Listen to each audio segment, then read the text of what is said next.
It's a free service to connect you with resources anywhere in Arizona. Housing assistance and eviction prevention, transportation and ride services, healthcare benefits, food resources, and even utility bill support. Talk to a live operator in English or Spanish, 24 hours a day, every day of the year. Just dial 211 or visit 211arizona.org. Get connected, get answers, and get the help you need. This message is sponsored by 211 Arizona.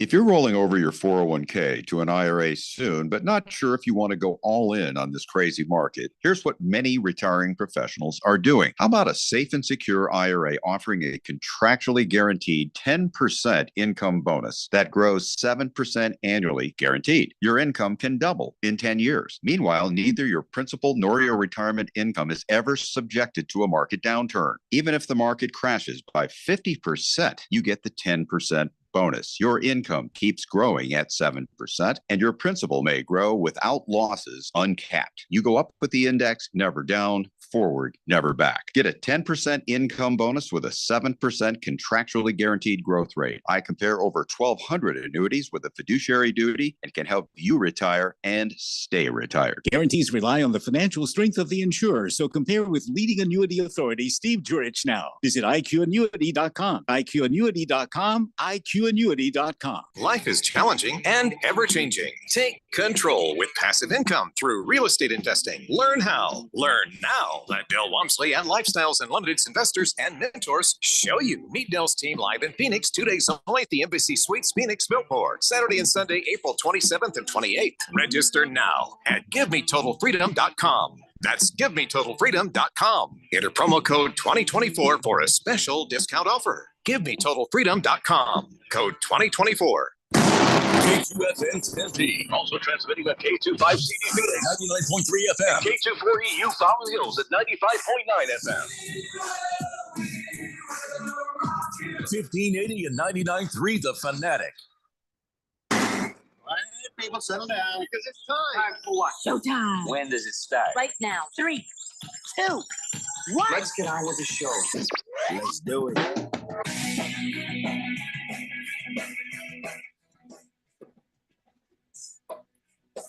All right, everybody, it's Tuesday here on the Daily Blender. I'm your good friend, your radio pal, Jeffrey O'Brien, alongside Randy White.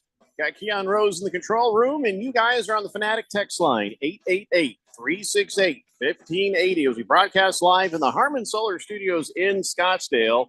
And, all right, so tomorrow, free agency begins, right? Tomorrow, what time? Is there like a time of day where they're like, on your mark, get set, go? Is there an actual time, or is it midnight tonight?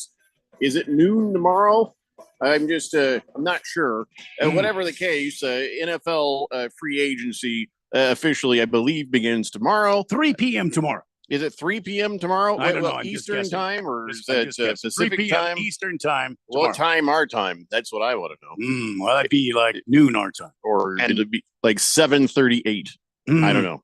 We're in a weird time zone. 6:30, 0 dark 30. Okay.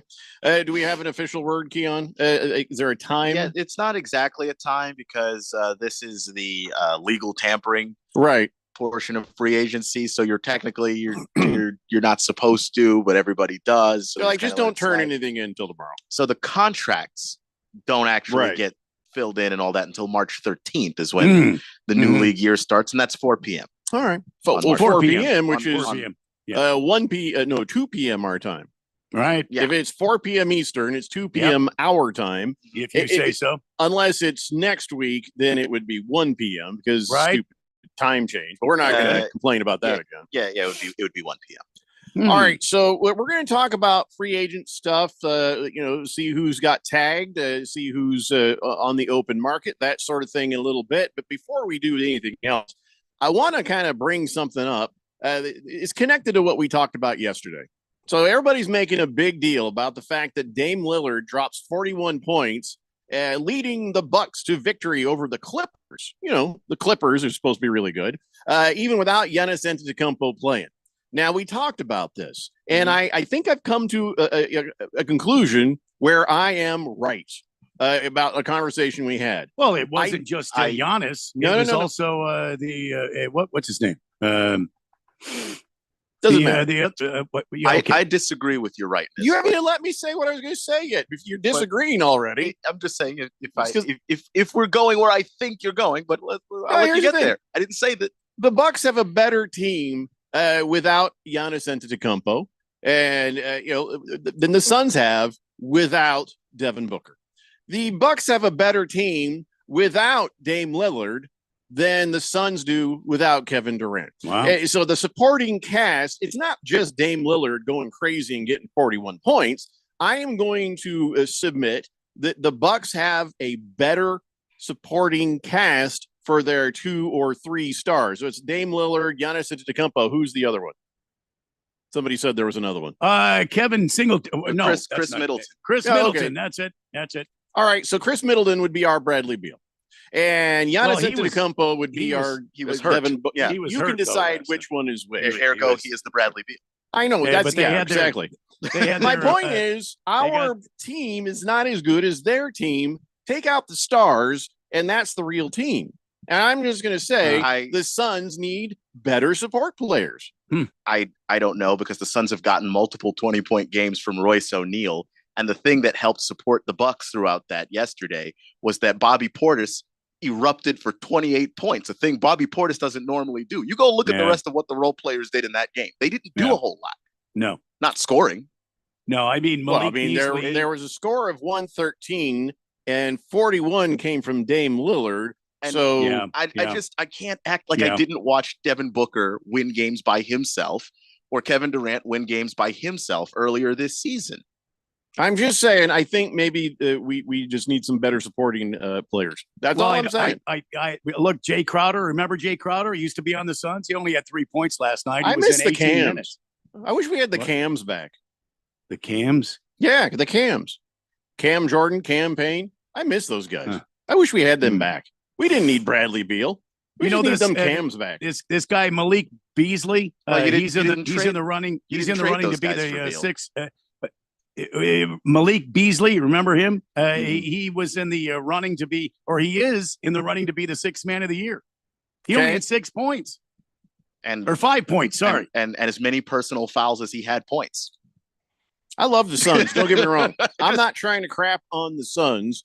I have felt we talked about this. I just don't think this I proves love that we got a Bradley Beal. Love that we got Kevin Durant. I love that we got Devin Booker. But I have not ever felt comfortable with the supporting cast. And I know they've brought some people in, they brought some people out, they left some spaces open so you could get more guys. You just brought your the issues back. But I don't know. I want to see better from this team to feel more comfortable about my confidence. Royce O'Neal's been really good. Grayson Allen's been really good. I don't have an issue with the supporting cast of the Suns personally. I don't. They might be okay, but they're not as good as the supporting cast of the Bucks. I disagree. Outside of Bobby Portis, who did anything on that supporting cast? I am coveting my neighbor's team. I can see that, and I'm trying to tell you that's a bad idea because there's nothing I can do about it. It's not like I can do anything about it. I'm just saying. I feel like that I kind of making my point here a little bit. I hate this is what basketball's become. Basketball is a team sport, and you should have a balanced enough team that if one guy happens to be hurt, it's not the end of the world. I know you can't replace a Michael Jordan. I know you can't replace a superstar in a lineup. But if you do, Scottie Pippen should be able to carry the night for you and get you through, or at least keep it reasonable. And I think the Suns can do that on a during a regular season for a game, or two. But when I'm talking about a 7-game series, because that's what we're talking about with the Suns, we're talking playoffs, and you're talking about in a 7-game series, you miss any star, and I don't care what team you are, unless your team has LeBron on it, you're not going anywhere. Oh boy, here comes Donnie. Donnie says 6 months ago, Jeffrey and Suns fans loved the supporting cast and the Suns created. No, see, Donnie, you're full of crap. If you ask Keon, he'll remember that I have been saying this all along, and he's been trying to talk me off the ledge. You just like to spout stupid crap, Donnie, and act like it's true. That is the dumbest thing you've ever texted in, because there's zero. Anybody else who listens has known that I have been critical of the bench and worried about the bench. Now, and everything you said is true, but the dumbest thing that Donnie ever tweeted in was, or texted in was, Minnesota's going to the Super Bowl. That was the dumbest pretty thing. dumb. That's true. That was the actual dumb. And I so hope you get Russell Wilson, Donnie. I want you to have Russell Wilson so bad on the Vikings. Oh, man. I just wish that on you. Oh, man. So, anyways, Donnie, I don't care what you say about me, but make sure you get it right. I've never loved the supporting cast. I miss the guys they've traded away, and I hope that Bradley Beal makes that difference. But to be clear, Bradley Beal was not traded for the Cams. Durant was. Okay. So if you wanted them back, you'd lose Durant. You wouldn't lose Beal. I just missed them. I didn't say I don't want Kevin Durant. Well, yeah, but you were like trade for. Oh, that's right. DeAndre Ayton was for Bradley Beal. No, Bradley Beal was Chris Paul. Kevin Durant thing, and okay. Well, what did we get? What do we get for? We didn't get anything. You got Nurkic DeAndre Ayton for Ayton essentially. Nurkic, who's bad? He's all right. Yeah, I'm pretty happy. We're happy with his effort. We're happy with his effort. So, anyways, Donnie, get your crap straight.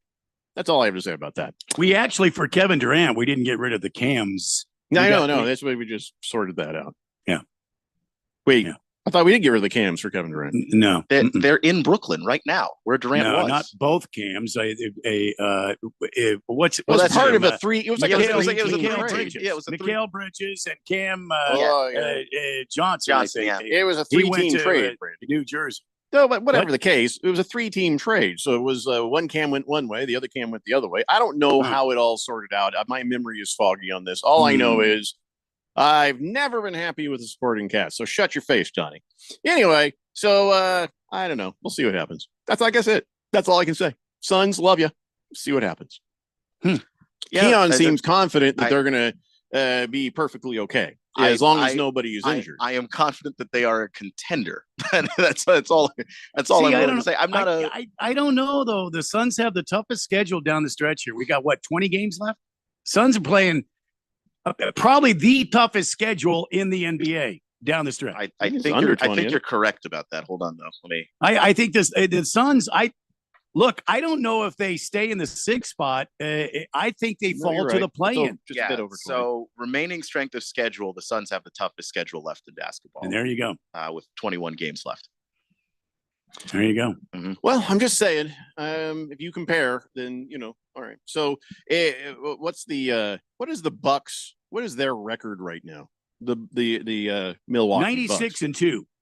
So they're 41-21. Yeah, and we are at 35-25. So are you saying that there's no differences between these teams? Why is their record so much better than our record? Well, for starters, they play in the East. So the East is better than it used to be. Okay, then let's use the Nuggets instead. The list of contenders in the East stops at the Knicks. All right, fine.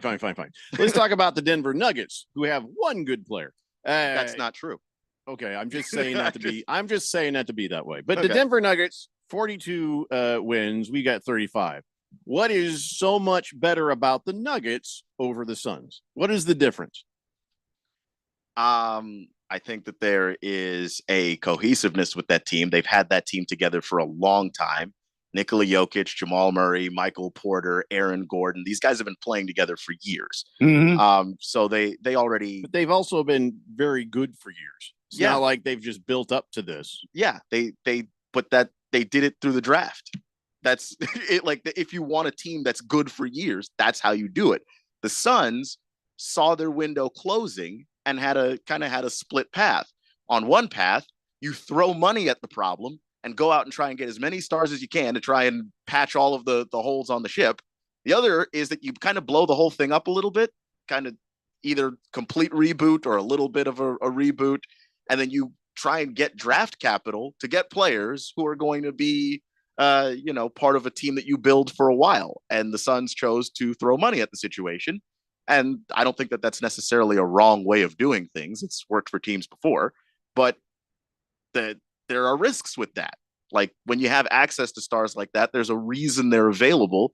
And in the case of Beal, in the case of Durant, to a degree, it was injuries.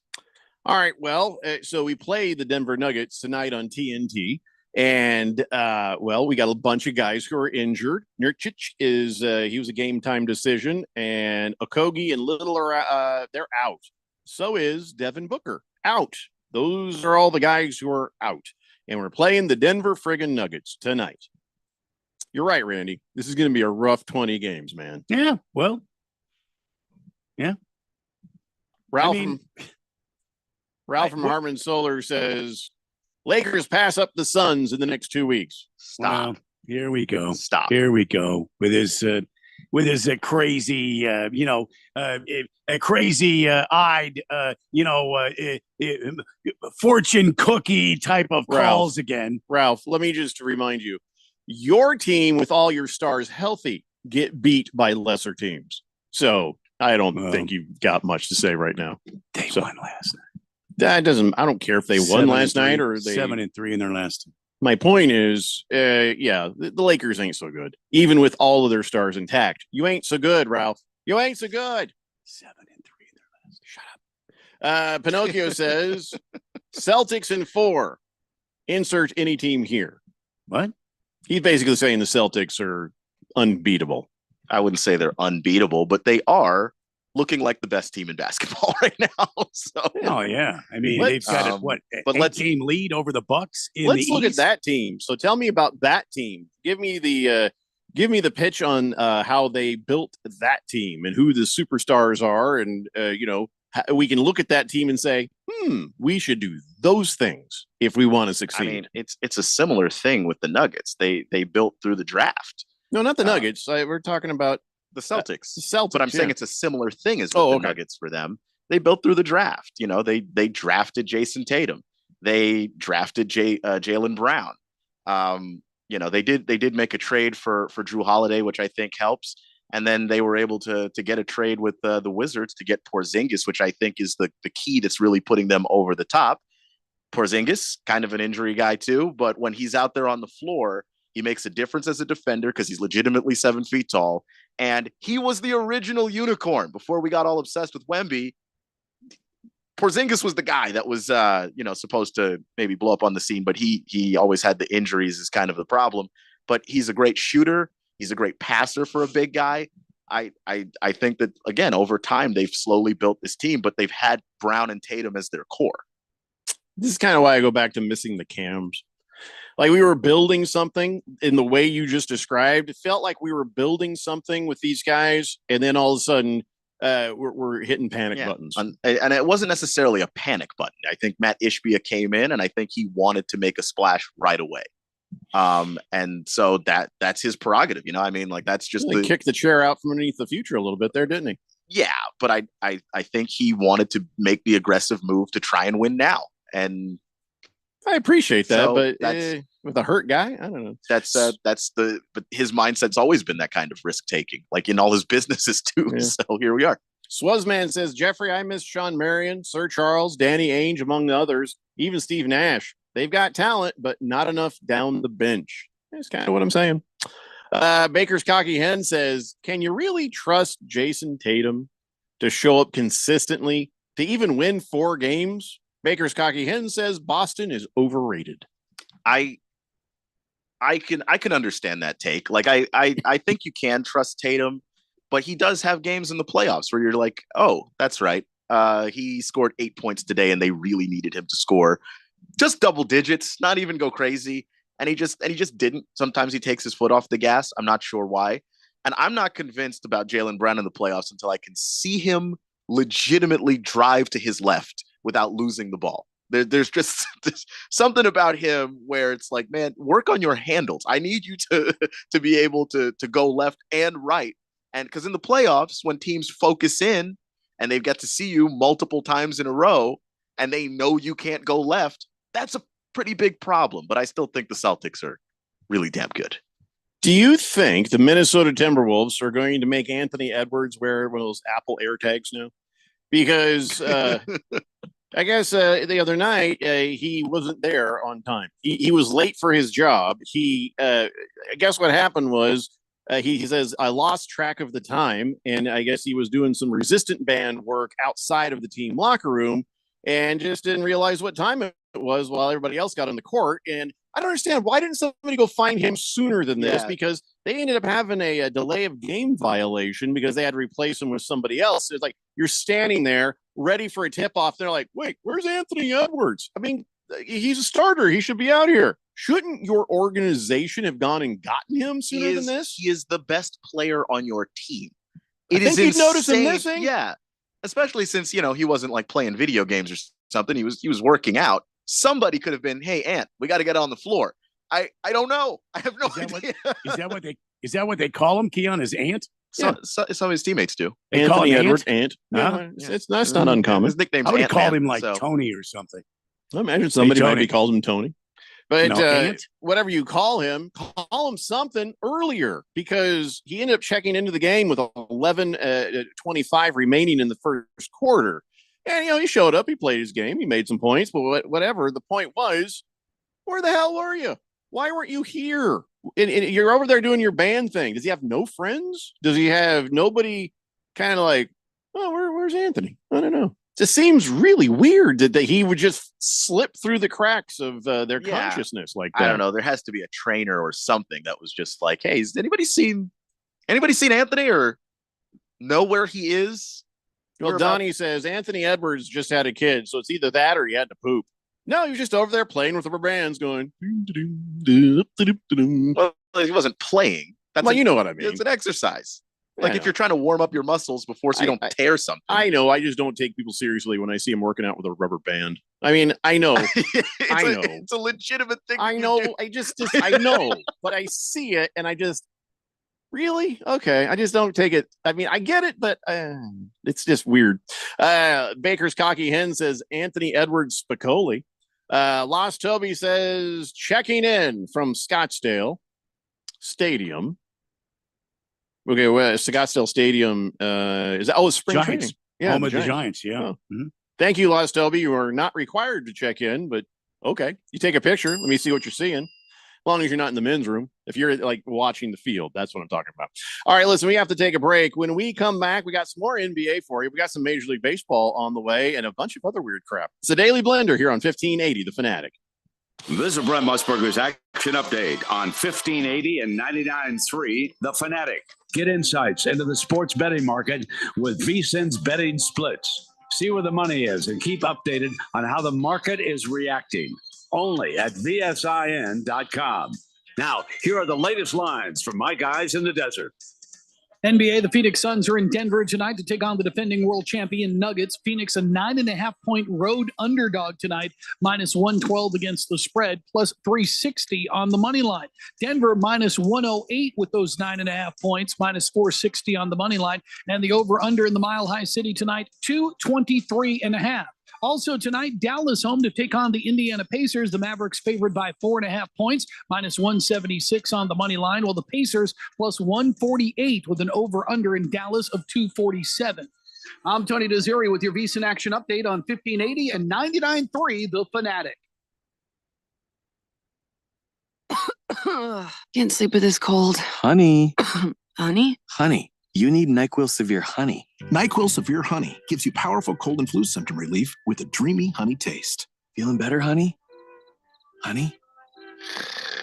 I'll take that as a yes. Try NyQuil Severe Honey for powerful cold and flu symptom relief. NyQuil Severe with honey flavor. The nighttime sniffling, sneezing, coughing, aching, fever. Honeylicious, best sleep with a cold medicine. Use as directed. Keep out of reach of children. It seems like everybody's talking about the traffic on Valley Roads these days. You know what else everybody's talking about? The absolute best restaurant to take your family and friends to. Kasai Japanese Steakhouse. Now with 2 Valley locations. No one does it better than Kasai, where talented Teppin chefs create the food, the fire, and the fun of teppanyaki. Kasai Japanese Steakhouse is dinnertainment at its best, where a delicious 7-course meal is prepared right at your table with flair. It's the perfect choice for any occasion. Choose from over 50 different items and combinations of teppanyaki. Looking for great dining without the show? Kasai offers an awesome selection on Asian-inspired dishes and tasty sushi. Happy hour deals daily from 6 p.m. and enjoy outdoor dining on the heated patio. So whether you're here for spring training, March Madness, or just to enjoy the Arizona sunshine, don't just take your guests to dinner. You take them to Kasai Japanese Steakhouse with 2 locations, Scottsdale and now in Peoria at the 101 in Northern. Go to KasaiTeppin.com. That's KASAI Teppin.com or search Kasai on your mobile phone. When it comes to covering the high school sports scene in Arizona, AZ Preps 365 has all the answers. Every Saturday morning from 8 until 10, they break down games, interview the newsmakers, talk with coaches from around the state, and stay up to date with what's happening with prep athletes and breaking news from the Arizona prep scene. It's AZ Preps 365, 8 till 10 Saturday mornings on 1580 and 99.3 The Fanatic, and always on at 1580thefanatic.com. Hey, Ralph, got another solar question for you. Okay, but did you check out the Harmon Solar podcast first? The what?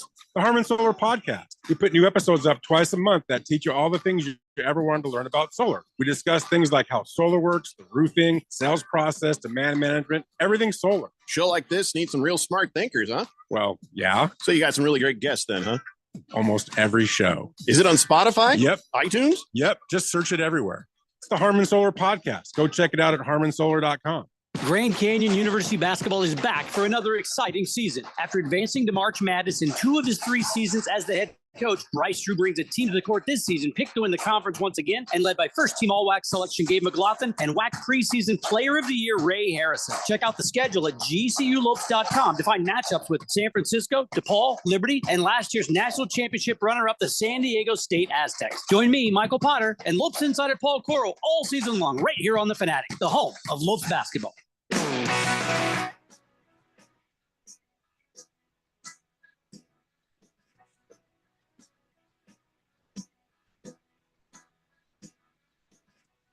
Blender here on 1580, The Fanatic, and everybody listen up. You still have a chance to try to get in there and maybe even be a part of this. Fry's Food Stores is having a fun family-focused promotion.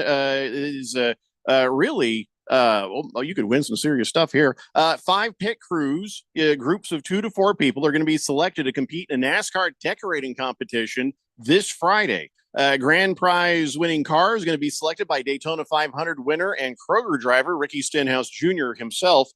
Competition occurs as part of Fry's Fan Fest held on Friday, March 8th from 2 to 6 p.m. at 13730 West Camelback Road, Litchfield Park. And it's at the Fry store, of course. Selected groups will all receive a selection prize package to be claimed at the event. And I'll tell you what, you can claim some freebies at the event too. Last time we did this, we broadcast from that parking lot during one of these events, and I came home with a bag full of stuff. And I found a new bread, that gut health bread at Fry's. My wife loves that stuff, and so we started buying that. So. But no, we got drumsticks and all sorts of just nifty food and stuff in there. So everybody's invited. You can go even if you're not in the competition, but if you want to get in on the competition, go to 1580thefanatic.com, click on the Fry's link that's right there in the upper right-hand corner, fill that thing out and see if you can get yourself into the competition. But like I said, even if you don't, lots of freebies. You can still meet Ricky Stenhouse Jr. There's gift card giveaways, loads of samples, like I said. But if you're in the competition, you could win a 4-pack of VIP tickets for the NASCAR Cup Series race this coming weekend at the Phoenix Raceway. So, and also in there, $1,000 Fry's Fuel gift card. Holy moly. Anyways, just check it all out. Go to 1580thefanatic.com and click on the Fry's link in the upper right-hand corner. 888-368-1580. Oh, looky here. Haruto is with us again today. He says, hello, Mr. O'Brien, Mr. Rose, Mr. White. And, sorry, my translation thing just blinked back and forth. I'm glad it came back. He says, happy Tonkatsu Tuesday. Tonkatsu Tuesday? What's tonkatsu? I believe that's Japanese for taco. I've never had a Japanese taco. Oh, I saw something that was amazing, though. You want to hear something I saw was amazing? You know, you're sitting there, you're minding your own business, right? And you say, oh, look at that. There's a video, and this guy pulls up on this homeless guy, and he says, hey, homeless guy, how are you? And he says, well, my name's not homeless guy, but I'm doing all right. And he says, so what would you do? What was your dream? What would you like to do? And the guy kind of tears up, and he's like, oh, I just always wanted to run a food truck. And they said, really? Okay, well, come with me. You can show me what kind of food you'd make if you had a food truck. So they take him in there, and he goes shopping, and then he makes, and let me just fast forward to the end. These guys, I guess, had pooled their money together and gave this guy a food truck to help get his life started. That was very, very cool. And it was a very touching video. But rewind to the part that I cared about the most. So the Tacos? guy, his signature dish, nacho tacos. Think about that and what that means. He made a big old giant thing of nachos with beef and tomato and cheese and beans and all the stuff you would love in nachos. Yep. But then what he did was he got these taco. You could use any kind of taco, like the flour or corn tortillas or whatever. And he made these taco. He just put the nachos in the taco shell. Mm-hmm. I love that. I've never heard of such a thing. Me neither. No? But it sounds like something that should be more popular. I immediately want this. You're talking about a soft tortilla, right? Well, no, he actually did it with a corn tortilla, which was, I think he fried it up and he did some stuff to it. But hell yeah, you could do it with any. All right. Listen, whatever you like your taco to be. Do you like a hard, crunchy shell? Do you like a soft taco? Whatever. This works. Probably not as much in the crunchy shell now that I think about it. That might be too much for a crunchy shell. But yeah, Just either a a lot of soft crunch corn going or on. flour tortilla. Absolutely. Excellent. Yeah. I need this in my life. I want to eat that. I don't even know why I'm talking about this right now, but it occurred Keon. to me, and I wanted to show because happy Tonka. How do you pronounce that? Tonkatsu? I think it's tonkatsu, and Tonkatsu? it's actually a pork cutlet. Taco. It's not a taco. It's a taco. It's very delicious. Not a though. dog. It's a pork cutlet, but I'm willing to try anything. No, You know, it's a taco. It's a fried pork cutlet. See, it's fried, so that means it's a taco. It's really not a taco, but yeah, but It's a whatever makes you taco. happy. I'm pretty sure it's a damn taco. No. Japanese style. Haruto says, I'm very intrigued by this Kasai Japanese steakhouse. Next time I go to the Valley of the Rising Sun, I will try Kasai as well. Yeah, Haruto, have you ever been here? Because I know you were in Hawaii with Pineapple Express. You guys are pals. I get that. And I don't know how you even came about listening to the show, to be honest. But I think he recommended it. okay, I'm happy to have you. But have you ever been to Arizona? To Phoenix? I'm just curious. Look, here's Pineapple Express. He says, hey, is that the new gut bread you like, Jeffrey, called Dave's Killer Bread? Actually, I call that, I have been eating Dave's Killer Bread for years. That's a different bread. And I call it the skinny bread. I get the thin sliced bread. And I love that as toast and sandwiches. And but the gut bread, it's a little bit of a different bread. I guess it's good for your gut, even though it seems like it's more dense than the other bread. But no, not the same. Pineapple Express. 7683. Isn't this a sports show? It's a mind your own damn business show. I do whatever I want. How's that? And why don't you have a text or nickname yet? You scroll back. Oh, because we don't like him. I'm just kidding. I don't know. I don't know what his thing is. Sit your ass down, old man. I think he was talking to me. I don't know. 7683. Probably was talking to me. It's a mind your own damn business show. Do whatever you want. Haruto, yeah, we know it's not a taco. It's just Randy's just being weird. No, it's taco. Taco Tuesday. CK says happy backdoor taco. No, that's not even the same thing. The backdoor cover is embedding. I don't even want to know what a backdoor taco. But sit down, moist one. We don't need to hear from you. He says, I'm not even reading the rest. 7683 says, how do I get a Texter nickname? Well, you got to tell us about yourself a little bit, and then we, can help you with that. Or you just pick one. Or this is the only time in your entire life that you can say, God, I wish I had that as a nickname, some cool nickname, because everyone else is going to give you a horrific nickname. Oh, yeah. The nickname you wish you'd never hear again for the rest of your life. But here you get to choose. But I'm trying to remember 7683 if we even like you or not. Let's see here. Oh yeah, he was okay. I'm kind of going back through some of his old text. He's a little bit persnickety, but he's all right. We could call him Salty. Well, I don't know. Just let him talk. Let's see what he's got.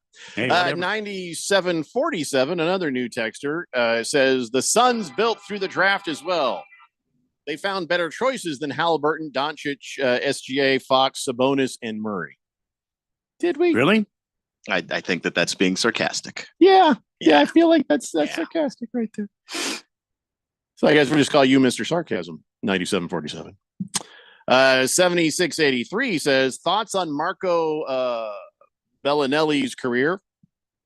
Thank God it's over. Well, it was wonderful. I think he's one of the great tenors of all time. Voice like an angel. Operatic community is going to miss him. It's a big loss. My and, testicles tingled whenever he would hit that last note. very well, and Godspeed to you, Marco Barinelli. Mm-hmm. Why are we talking about an Italian basketball player right now? I don't know. What's I going thought on. he was an opera guy. I thought he was a tenor. Oh, he's an both. Italian tenor. Oh, He's- yeah. It's been a struggle for him because you know his heart is on the stage, not on the floor. So. Well, I could see that. Yeah. why he's bringing him up. Number one Rattlers fan. Yes. If that's all you're going to say every time you show up here about how many days till your Well, I mean, season he's starts. very excited about his Rattlers, Mhm. five-time world champions. I think the five-time, Yeah. right? I don't know. As many times as they feel like it, they kind of own Well. the place. Rattlers fan would like a drink, Randy.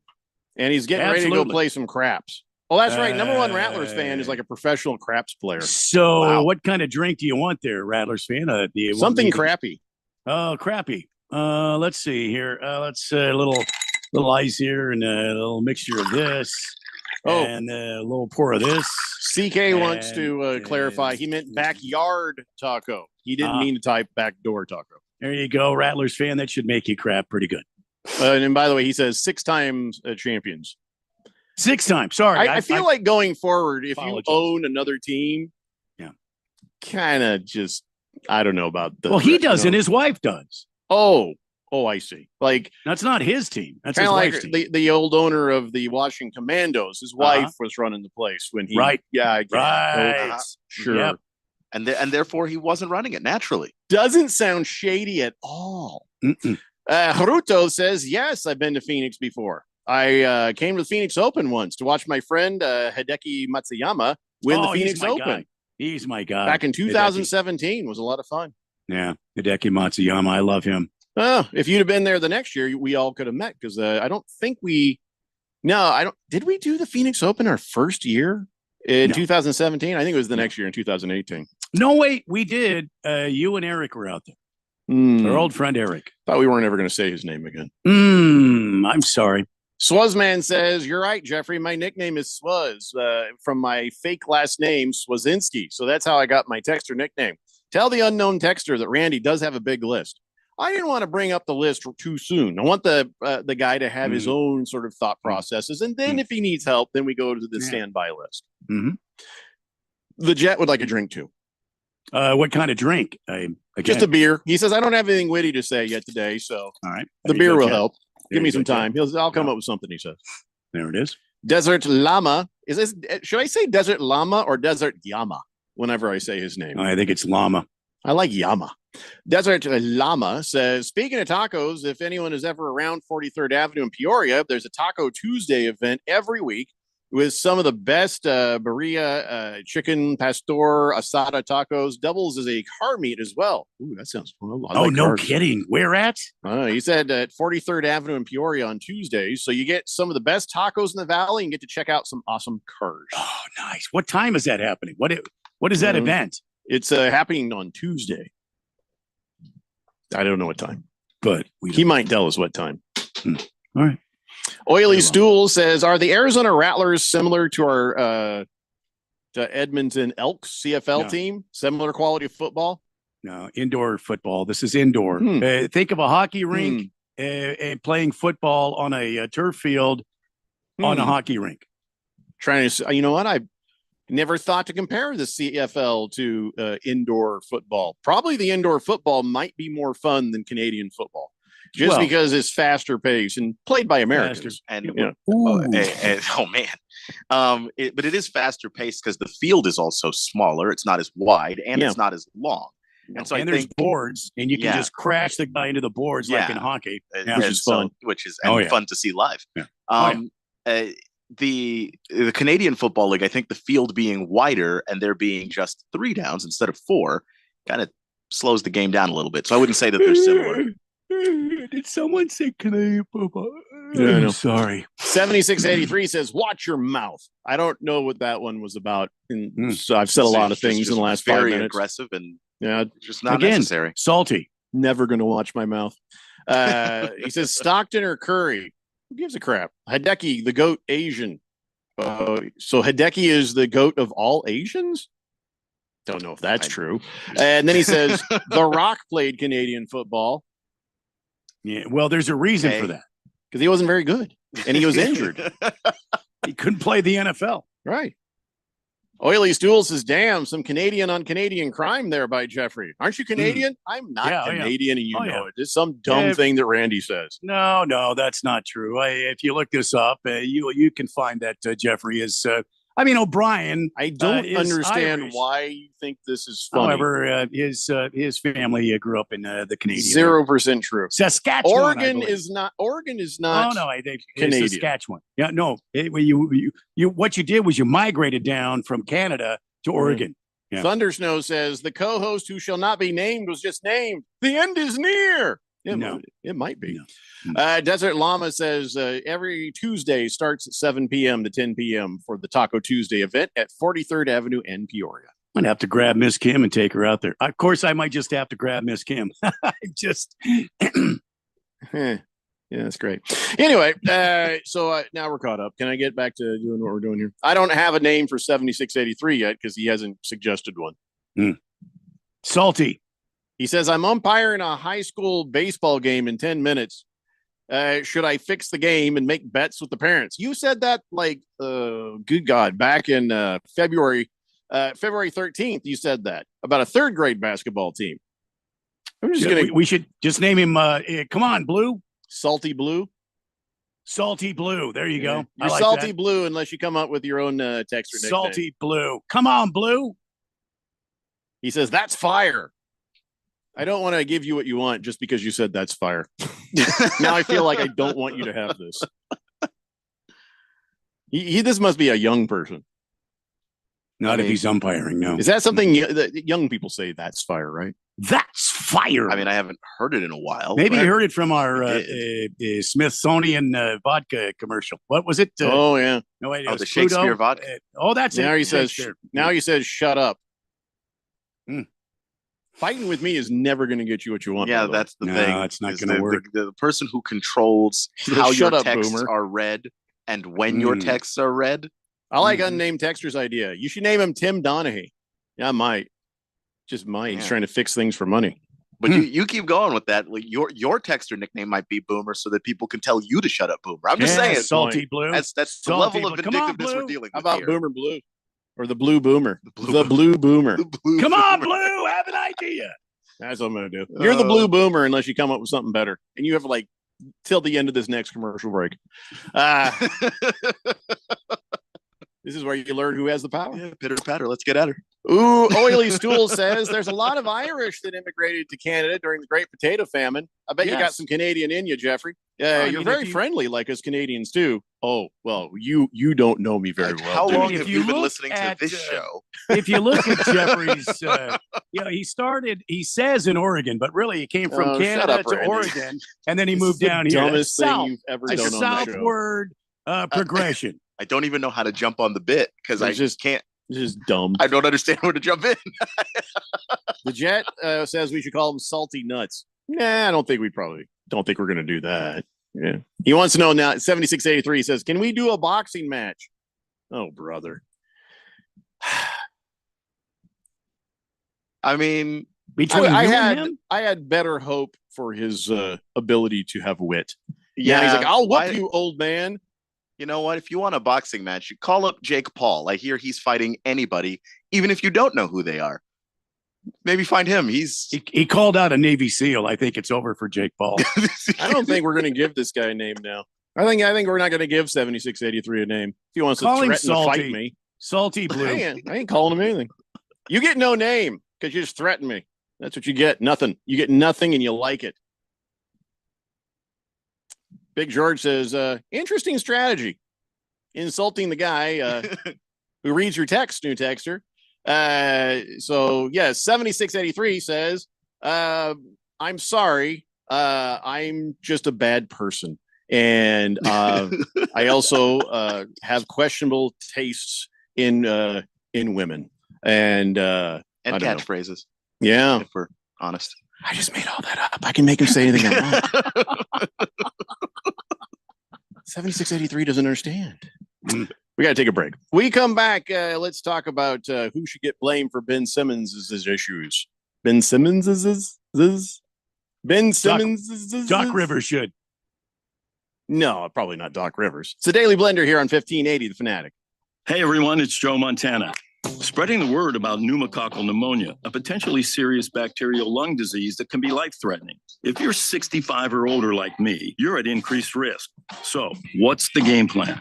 A strong defense. Pneumococcal pneumonia can strike at any time in any season, so you shouldn't wait to help protect yourself. Talk to your doctor or pharmacist about vaccination today and learn more at knowpneumonia.com. That's KNOW pneumonia.com. Sponsored by Pfizer. Attention business owners, do you need zero money down financing on new or used equipment? Meet Dylan Cohen at JR Capital, your gateway to equipment financing that breaks the mold. JR Capital offers zero money down financing options on both new and used equipment, vehicles, heavy machinery, and more. It's a game changer, giving you the power to enhance your operations without slowing you down or denting your cash flow. Need a boost in working capital or a flexible line of credit? Dylan can help your business get the cash flow it needs fast. The process is a breeze too, with a simple application and same-day approvals. No more waiting, no more hassle. Just a straightforward path to securing the funds you need faster and easier than asking your banker. Call Dylan Cohen at JR Capital today at 602-834-7353 or click on Finance with Dylan at moneyradio.com. Call Dylan Cohen 602-834-7353 and get the money you need for your business today.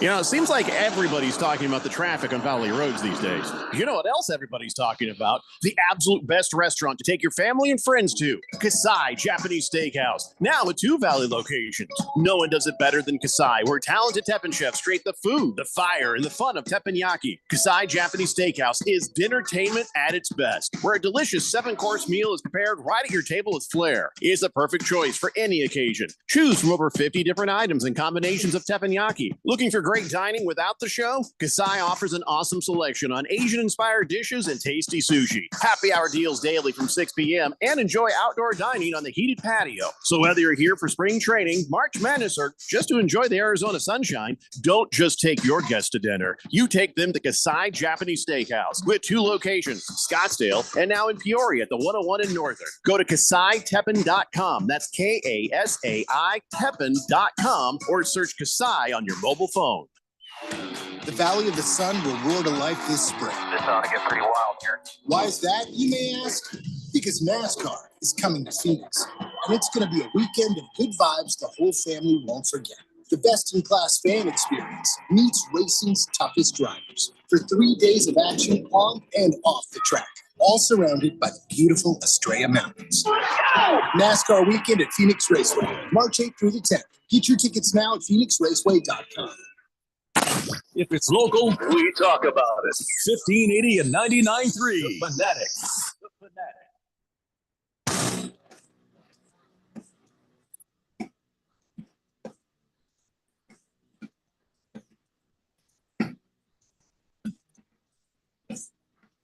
Hey, Blender here on 1580 The Fanatic. Don't forget, you got to get signed up, hooked up, just re-logged in. It's the Harman Solar 1580 The Fanatic Bracket Challenge. Go to 1580thefanatic.com.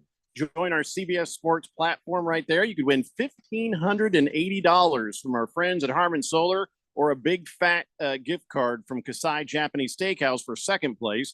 But you got to go enter 1580thefanatic.com. Follow the instructions right there on the front page and get yourself ready to set up your bracket. The brackets are not ready to be done. In fact, it'll say coming soon, but you just want to make sure you're ready with your logins and all that. And then CBS will let you know after Selection Sunday that they have set the table for you and they're ready for you to fill stuff out. 9747 says, hey, your show's on YouTube. Yeah, we know. I mean, did you think it would be a surprise to us? That's the part that I'm not. Wait, how'd this camera get here? Yeah, I mean, there's many things you don't do by accident, and that's one of them. It's broadcast live to YouTube from 3 separate locations. Yeah, right.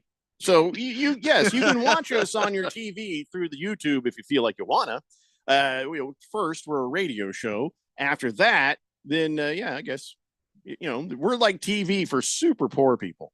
That's TV by super poor people, for super poor, for anybody really, I guess. Yeah. I'm not indicating that 9747 is destitute. I'm just saying there's no real cost in this. So, or production value. But yes, we're on YouTube. Thank you for noticing. 888-368-1580. Moist One says he'll fight 7683. He says, I'm working on a new technique called the tongue punch. I feel like he just made me say something I didn't want to say. I don't know what that is. And it's probably good then. If Keon doesn't know what it is. It's just, I'll leave that in the unknown. So Ben Simmons' agent has stepped forward and said, it's my fault that he's injured. It's my fault that he's only played 57 of 178 possible games since he came to Brooklyn. It's my fault, he says, because he's like, well, when I began working with Ben, I made a commitment to him that I would do everything I could to find the first off, is Ben Simmons' agent a doctor? I do not believe he is. He is not a doctor, no. So why is he taking responsibility on himself? And do you think anybody cares that he is? Do you think the team cares that he is? Do you think that the fans care that he is? He says, I haven't gotten it done for Ben Simmons. I am paraphrasing because he says an awful lot, and a lot of it just sounds really dumb. Yeah, no, this is a person who I'm gonna look up who their other clients are. I actually don't know that off the top of my head, but it just Bernie Lee is the name of the agent. Sounds like he's singing for his supper a little bit. Like he's, like if Ben Simmons is a big source of revenue for him, and he is because Ben's making way too much money to not play basketball, then it would be good for you to keep Ben Simmons around. And it also, I think, shows other potential clients. Look, this is what I'm willing to do for you, the client. If something's going on injury-wise, I'll find you the right medical people. He's trying really hard, but I think that's the message he's attempting to get across. It sounds like. Did you ever see Spinal Tap? No. Yes. Is he okay? And this is Spinal Tap. Paul Schaefer plays like a manager or something, or like a booking guy or something. And something goes wrong, and he just is like, this is my fault. It's all me. It's not you guys. It's me. Go ahead. He turns around. He says, kick my ass, kick my ass, kick my ass, kick my ass for a man. You're like, basically, that's what this agent sounds like. Yeah.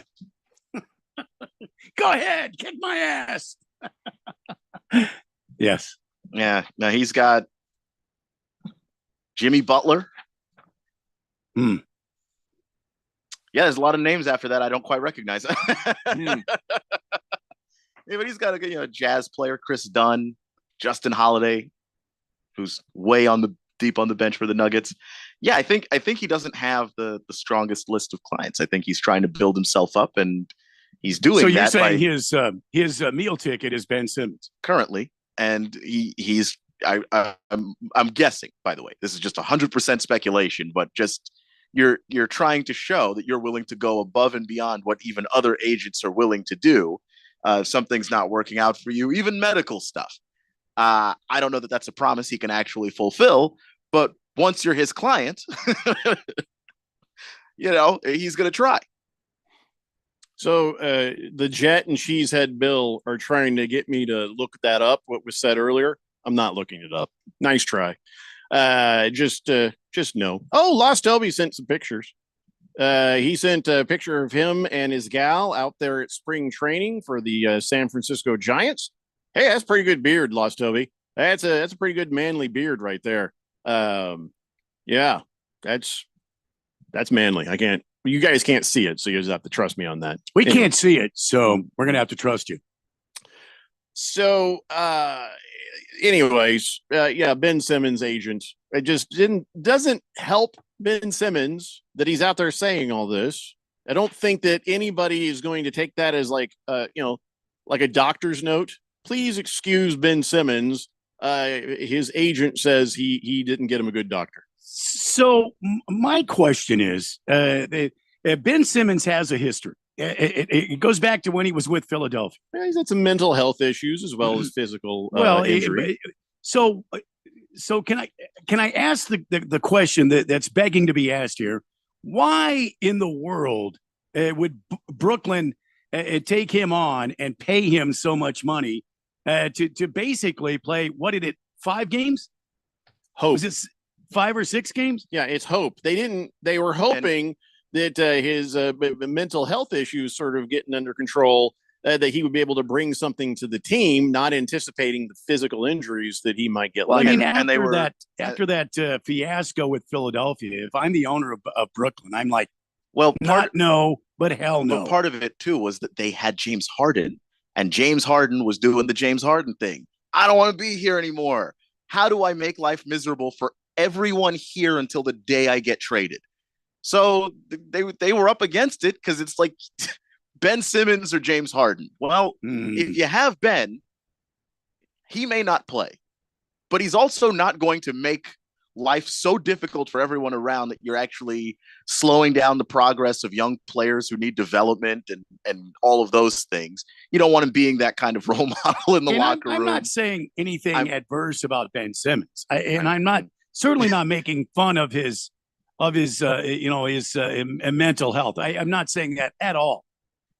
But don't you think these are business people? I mean, making these decisions.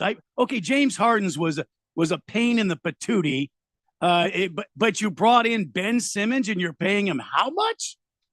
Well, they also hoped he would play, but you're trying to do a little addition by subtraction. They were hoping even if he comes back and he's average, that's still better than James Harden, who is simply not showing up to camp at the proper weight, not putting 100% into practice and drills.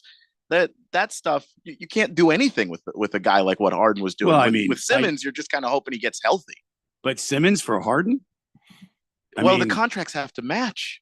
You can't just trade James Harden for anybody. See you later, Harden. And hell no on Simmons. Like I said, the contracts are guaranteed, so you can't just cut him because you'll be paying him all the money you're paying Ben now. But at least Ben is. It didn't work, but there was hope involved. Yeah. Look, where do I get a job where I can take off all the time and get paid a lot of money to do that? Apparently, the Brooklyn Nets. Because you got Kyrie as well. Kyrie just decided he was just going to go. I'm going to get on the phone, Jeffrey, to Brooklyn. I'm getting on the phone to Brooklyn. Yeah. Let me know. Fighting Wampa says if that agent was truly an excellent agent, he would be cutting out whatever body parts off of himself and giving them to Ben Simmons so he can get back out there on the court. No, that agent is a great agent. Do you know what Ben Simmons' contract is? It's fully guaranteed. Ben Simmons is making, as a base salary, $37 million this year. This agent is a great agent. Are you kidding me? I don't know if like a little white guy knee cap is going to really help Ben Simmons. He's much bigger than this guy, little teeny. Next year, Ben Simmons will make $40 million as a base salary. Wow. No, this guy wants Ben Simmons around as long as he can possibly keep him. Fighting Wampa is trying to take the parts out of like a Yugo and put them on a Mack truck. Yeah. The parts don't match, Fighting Wampa. Yeah. They don't match. I just never heard an agent try to take the blame for somebody's injuries. Yeah, that's new.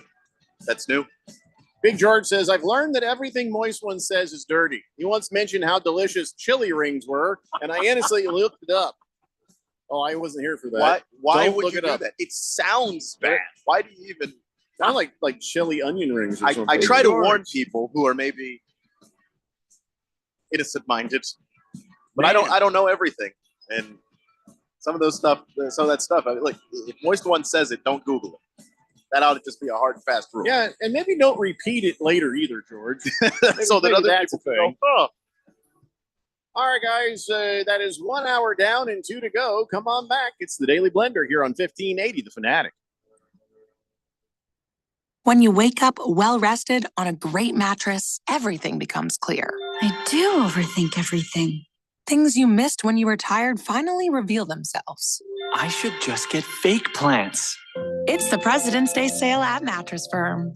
Get a king bed for a queen price. Save up to $700 plus a free adjustable base with select Sealy mattresses. See a lower price? We'll match it. The right mattress matters. We'll find yours. Restrictions apply. See store or website for details. You know, it seems like everybody's talking about the traffic on Valley Roads these days. You know what else everybody's talking about? The absolute best restaurant to take your family and friends to, Kasai Japanese Steakhouse. Now with 2 Valley locations. No one does it better than Kasai, where talented Teppanyaki chefs create the food, the fire, and the fun of teppanyaki. Kasai Japanese Steakhouse is dinnertainment at its best, where a delicious 7-course meal is prepared right at your table with flair. It's the perfect choice for any occasion. Choose from over 50 different items and combinations of teppanyaki. Looking for great dining without the show? Kasai offers an awesome selection on Asian-inspired dishes and tasty sushi. Happy hour deals daily from 6 p.m. and enjoy outdoor dining on the heated patio. So whether you're here for spring training, March Madness, or just to enjoy the Arizona sunshine, don't just take your guests to dinner. You take them to Kasai Japanese Steakhouse with 2 locations, Scottsdale and now in Peoria at the 101 in Northern. Go to KasaiTeppen.com. That's Kasai Teppen.com or search Kasai on your mobile phone. The Valley of the Sun will roar to life this spring. This ought to get pretty wild here. Why is that, you may ask? Because NASCAR is coming to Phoenix, and it's going to be a weekend of good vibes the whole family won't forget. The best-in-class fan experience meets racing's toughest drivers for 3 days of action on and off the track, all surrounded by the beautiful Estrella Mountains. NASCAR weekend at Phoenix Raceway, March 8th through the 10th. Get your tickets now at phoenixraceway.com. Come join American Furniture Warehouse and see our amazing deals on sofas, sectionals, recliners, bedroom furniture and mattresses, dining room furniture and accessories. AFW has the latest styles, largest selection, and lowest prices anywhere. Our warehouses are full and ready for you to take your new furniture home today. At American Furniture Warehouse, you'll find the perfect items for your space at a price you'll love. Visit one of our 3 Phoenix area showrooms or shop online at afw.com. afw.com. For the latest from the world of golf, tune in every Saturday morning from 6 to 8 for the Golf Shop Radio Show, presented by PlayGolfMyrtleBeach.com, the golf capital of the world. Hosts Mark Greenhelch and Matt Blanchard talk golf from tee to green and everything in between. If you like golf, you're going to love Golf Shop Radio. Before you tee up, drop on in. Welcome to the Golf Shop here on 1580 and 99.3 The Fanatic. KQFN Tempe, also transmitting on K25CD Phoenix at 99.3 FM and K240 Rollins Hills at 95.9 FM. All right, people, settle down. Because it's time. Time for what? Showtime. When does it start? Right now. 3, 2, 1. Let's get on with the show. Let's do it.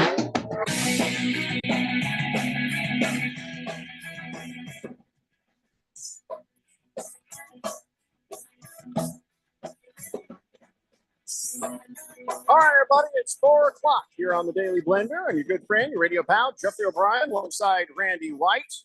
Got Keon Rose in the control room, and you guys are on the Fanatic text line, 888-368-1580, as we broadcast live in the Harman Solar Studios in Scottsdale. Now that 7683 guy is booing me. Boo. I mean, what do you want? You seriously think I'm just going to fight you? That's just dumb. That's just dumb. What do you actually? This is a weird guy. He happens to be a umpire for baseball games and a ref for basketball games, and he wants to fist fight me. It's just gotta a be complete stranger. Donahue then. Yeah, it's got to be heard on the Donahue. radio. Yeah. I feel like maybe he's taken a lot of abuse from a lot of parents, and he just wants to try to just take that out on me. Poke some holes in that mask, Blue. Come on. Nah, I haven't done nothing. I don't know what Yeah. his problem is. Just take it out with the parents. Fighting Wampa says Ben Simmons would look like a car in Cuba, a bunch of mixed up parts, but hey, still runs. Oh yeah, if his agent were to give him some like cartilage or what is wrong with Ben Simmons? Is it a knee? Is it a knee? Right now he's got a lower back knees? issue. He's got like a nerve issue in his lower Just- back. Gee whiz, I don't know what parts the agent could give him to fix that. The thing is, when His Ben Simmons spine. was healthy, I remember how Ben Simmons played, and I hated it. And that's why I'm not a fan of Ben Simmons, and I don't ever defend him. It's like even when he was playing, the guy never learned how to shoot. He's just been in the league this whole time, wouldn't shoot threes, wouldn't shoot long twos. They'd be open. People would legitimately just not guard him because they knew he wouldn't shoot it. How can that be? This is your job. If you can't shoot, to the point where people are leaving you open, you are actually a detriment to the team if you don't shoot. So practice, work on it. Then you see him in the offseason, and he's always got, there's always someone conveniently filming him while he's practicing. Hey, Ben Simmons can shoot now. Then the season starts, and Ben doesn't shoot again. I'm so over Ben Simmons. Ben Simmons has got a bit of the DeAndre Ayton in him, huh? Just a little. Yeah. I mean, part of his downfall that led to all the mental health stuff was when the Sixers were playing the Hawks, and he had a chance to just swat Trae Young, and he just backed off of it. No one's sure why. He had another chance to dunk on him, and again, he passed the ball. Look, man, if you were making the kind of money he's making and you don't have to put out any effort whatsoever, wouldn't you do that same thing? Well, not if I could get another contract after this one. No, he doesn't need another contract. He's going to be set up for life I after this understand that. contract.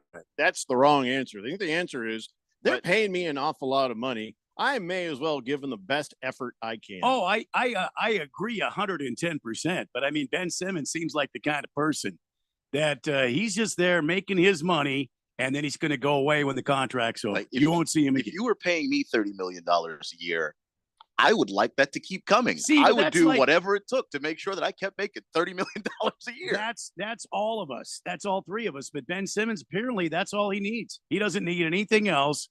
He's stealing money at this.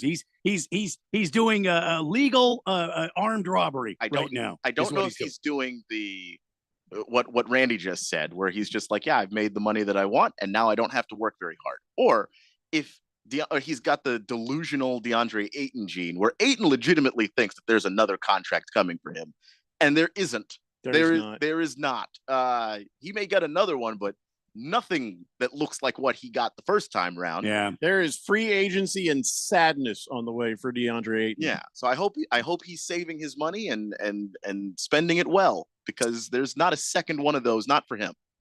Fifth letter says, Jeffrey, let me catch this fade for you. I got you. We can set it up at the station in the parking lot. 1580 bare knuckle league. Can I just tell you guys? Listen, my days of these sorts of activities are over. There was a time where I would race somebody, in a 40-yard dash. There was times I would remember when I raced that salesman. I ran the mile backwards faster than he ran it forwards. There was a time that I'd be like, all right, let's do this. But I'm 53 years old now. My days of these sorts of things are well over. I have age, I have experience, and I also have money. So I got other ways of taking care of this sort of thing. Like when was the last time you ever saw Warren Buffett fight somebody? You never did, because he's rich. All Rich I gotta do people is one don't of fight these people because they're rich. Just do this little nod thing here, and somebody's gonna leap out of nowhere and destroy you. Just like one of these. Like this guy right here. Like, once you have money, you don't need to fight people in a literal street fight. That's just irresponsible, quite frankly, to yourself. Big George says, Jeffrey, leave it to me. I'll issue a cease and desist. Look at it, cease and desist. Back off, new guy. I don't need a cease and desist. It's just not happening. Yeah. Come on, Blue. It takes two to tangle, and Jeffrey's rich. Rich people don't fight. As they shouldn't, in my opinion. Yeah. Donnie says, would you fight me? I just slap you like a girl.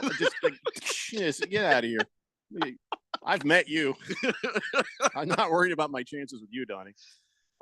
This is not going to become the Who Will Jeffrey Fight show. They're not fighting any of you. No fights happen. I'm not fighting any of you.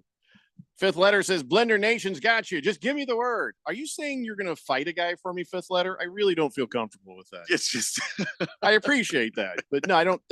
Nobody's going to fight anybody. This is just silliness. Use your words. Use your words. Oh, man.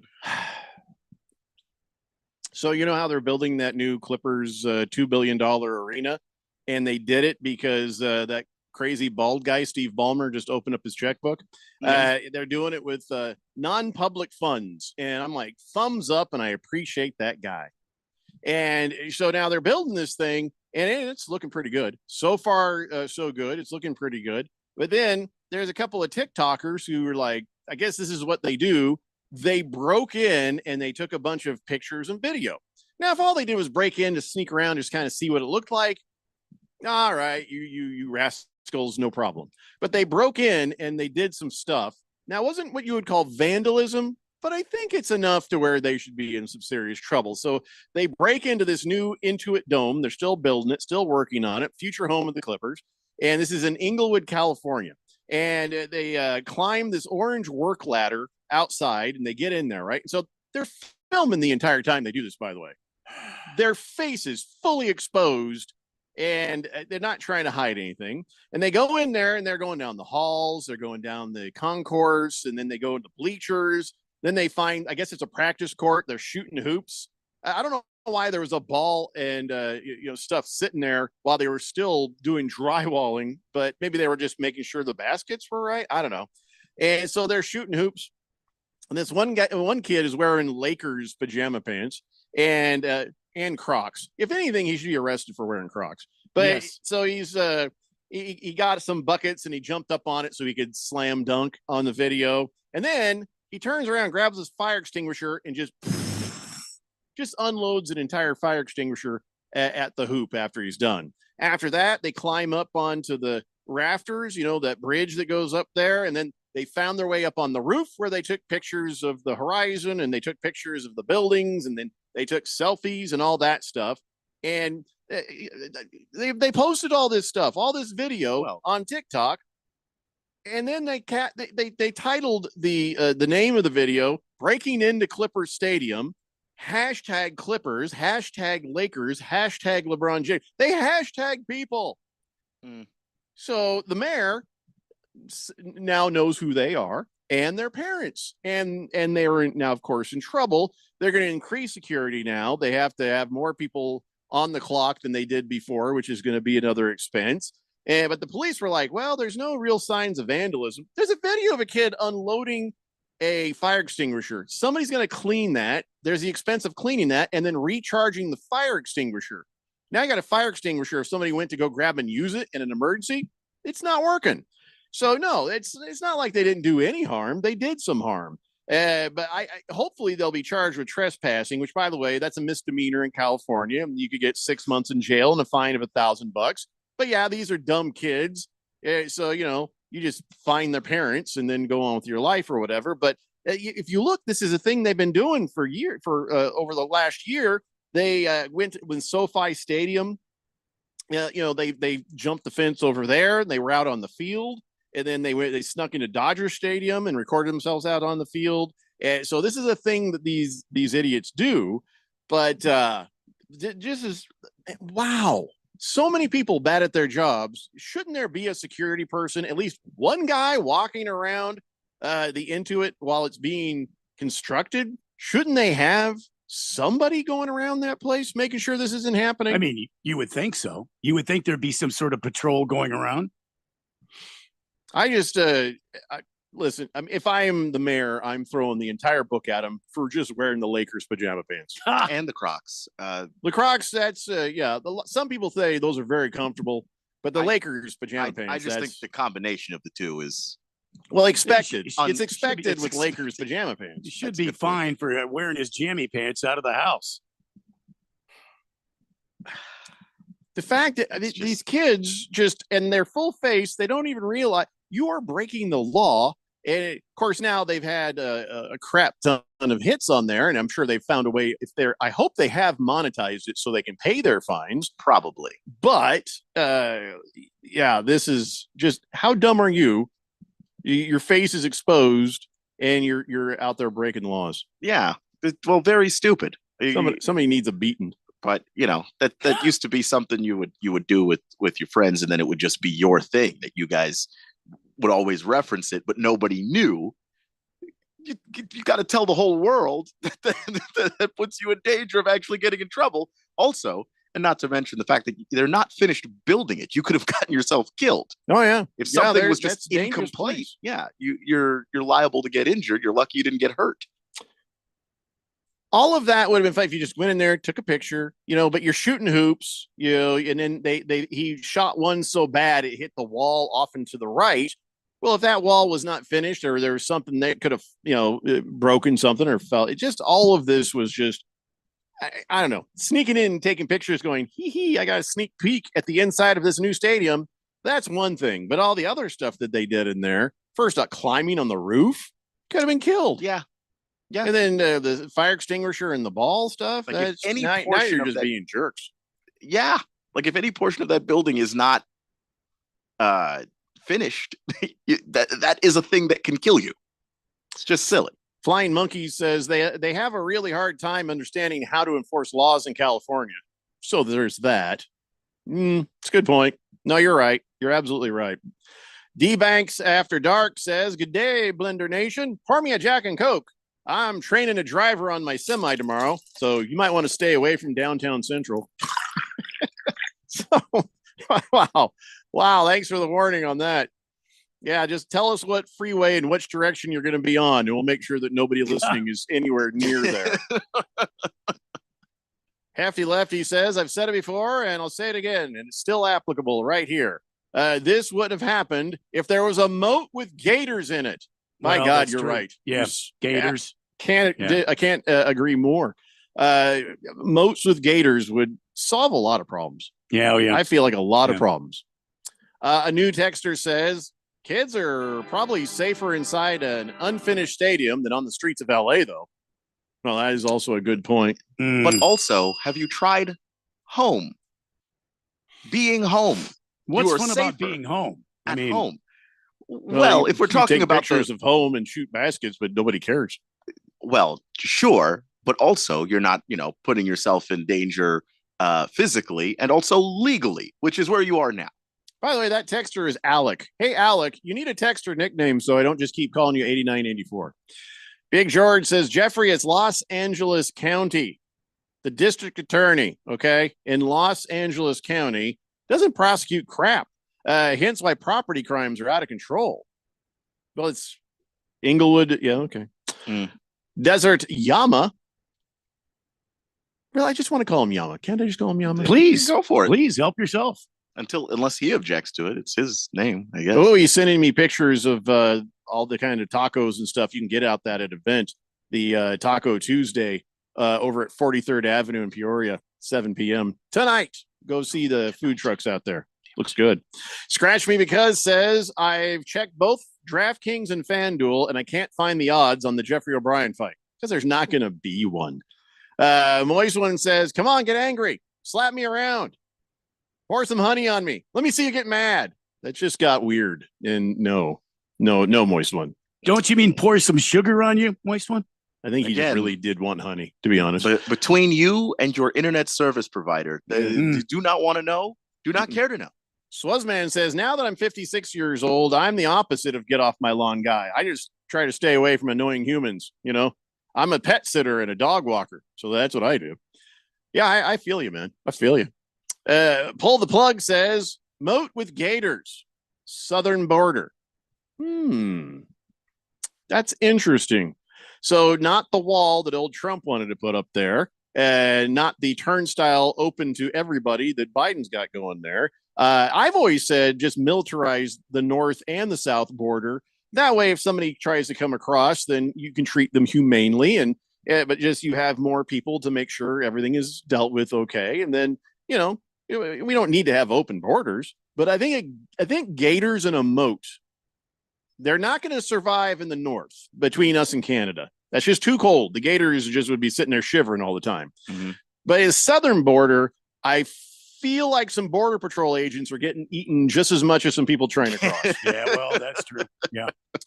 So I like the moat with the gators for a private residence. I don't know if that's good for the entire southern border, but I like your thinking. Pull the Plug. Heavy Metal Maniacs says, hey, good afternoon, gentlemen. I'll be selling beer tomorrow at the Cubs Stadium for spring training. Ice cold beer here. That's right. He says, play my music for me, Randy. Music? Wait, what music though? Or that's just Heavy Metal Maniacs trying to sell beer. Yeah, that's I just don't know the call. what music he would have. I'm not sure. Didn't know he had beer serving music. I didn't know he had that. Maybe it's this music here. That's almost See what I mean? It's not really. You've changed the context of it, and okay, not in a good way. I don't know what music it is then. Pinocchio says, "You tell me where the fight is, Jeffrey, and I'll call 811 just to be sure it's safe for us to dig a hole there." We're not burying anybody. We're not killing anybody. We're not fighting anybody. And also, let's not be like the dumb TikTok kids. You can't talk about this on the radio. Yeah. That's almost as bad. It's just not going to happen. Heavy Metal Maniac says, that's what I was talking about. That music right there. Was it? This one right here?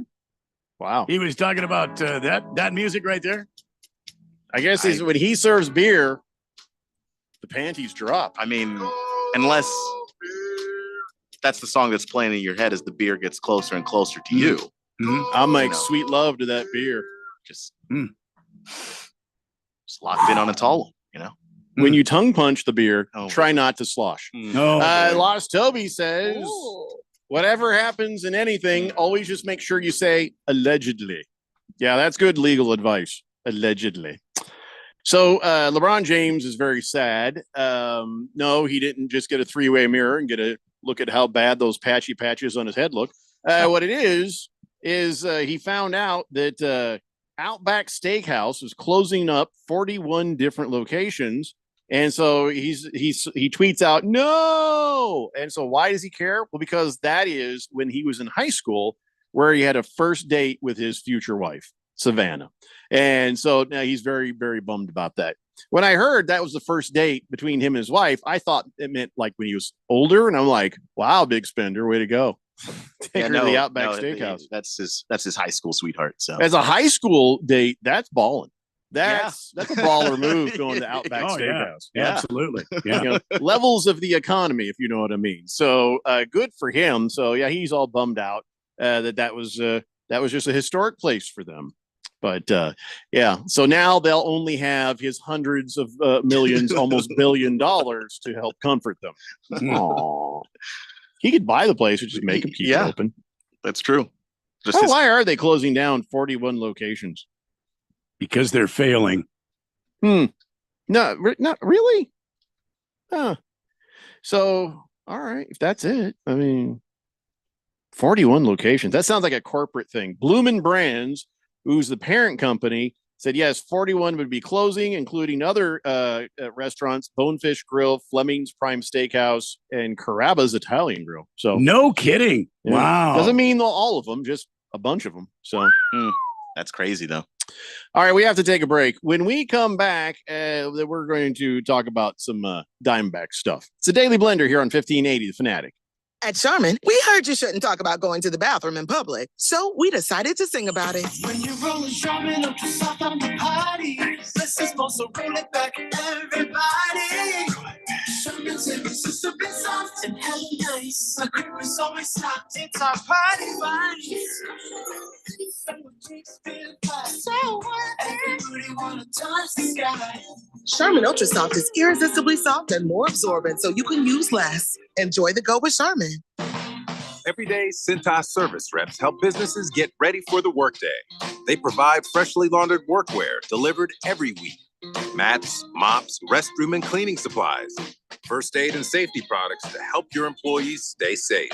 They even test and inspect fire extinguishers and emergency lights. Cintas helps keep your business running smoothly. See what Cintas can do for you. Visit Cintas.com. Oh, I'm ready! And get ready for the workday. Jeffrey O'Brien here, and congratulations. You just made it through the hottest summer in Arizona history. No lie. The only proof you need is in that electric bill. If you don't have solar, I wonder how bad it's going to get next year. You need to call Harmon Solar today. Harmon Solar could save you over 80% off your electric bills. They're a locally owned, family-owned company. Call Harmon Solar for a free estimate. 800-281-3189. That's 800-281-3189, or go to harmonsolar.com. Attention business owners, do you need zero money down financing on new or used equipment? Meet Dylan Cohen at JR Capital, your gateway to equipment financing that breaks the mold. JR Capital offers zero money down financing options on both new and used equipment, vehicles, heavy machinery, and more. It's a game changer, giving you the power to enhance your operations without slowing you down or denting your cash flow. Need a boost in working capital or a flexible line of credit? Dylan can help your business get the cash flow it needs fast. The process is a breeze too, with a simple application and same-day approvals. No more waiting, no more hassle. Just a straightforward path to securing the funds you need faster and easier than asking your banker. Call Dylan Cohen at JR Capital today at 602-834-7353 or click on Finance with Dylan at moneyradio.com. Call Dylan Cohen 602-834-7353 and get the money you need for your business today. Hey, what's up, everybody? Ken Barkley here, reminding you to check out You Better You Bet. Why, you ask? Well, because we bring the fun, the insight, and all the wagertainment you need. Plus, hopefully, we win a couple bets along the way. From up-to-the-minute breakdowns of backdoor covers, bad beats, and the cheers and tears that come with them, obviously. Plus, betting analysis from some of the best minds in the sports wagering world. Join myself and Nick Costos and tune into You Better You Bet. Weekdays from noon to 3 on Arizona's sports betting station 1580 and 99.3, The Fanatic.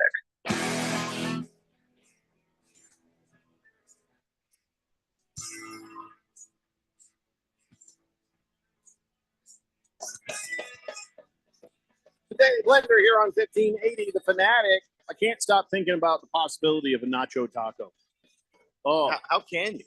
how is Taco Bell not already selling that? That's the thing. You'd think they'd have the market cornered on this. They are the masters of taking Mexican food and then just adding craziness to it. You'd think they'd be ahead of this. Now, I prefer a flour tortilla when I have a soft taco. Anytime I do the backyard taco stuff, it's I get myself a soft taco, a flour tortilla. But some people prefer the corn version. But I guess you could use either one. But I feel like it does need to be a soft taco either way, and just some really great nachos. And I don't know, maybe you got to smash up some of the chips in the nachos a little bit so they go into the soft taco shell easier. But man, oh man, that's all I can think about right now is nacho tacos. I know I'm not having nacho tacos tonight because, well, I didn't even talk to my wife about it, and I know she's making something for chicken or something. That's all I know.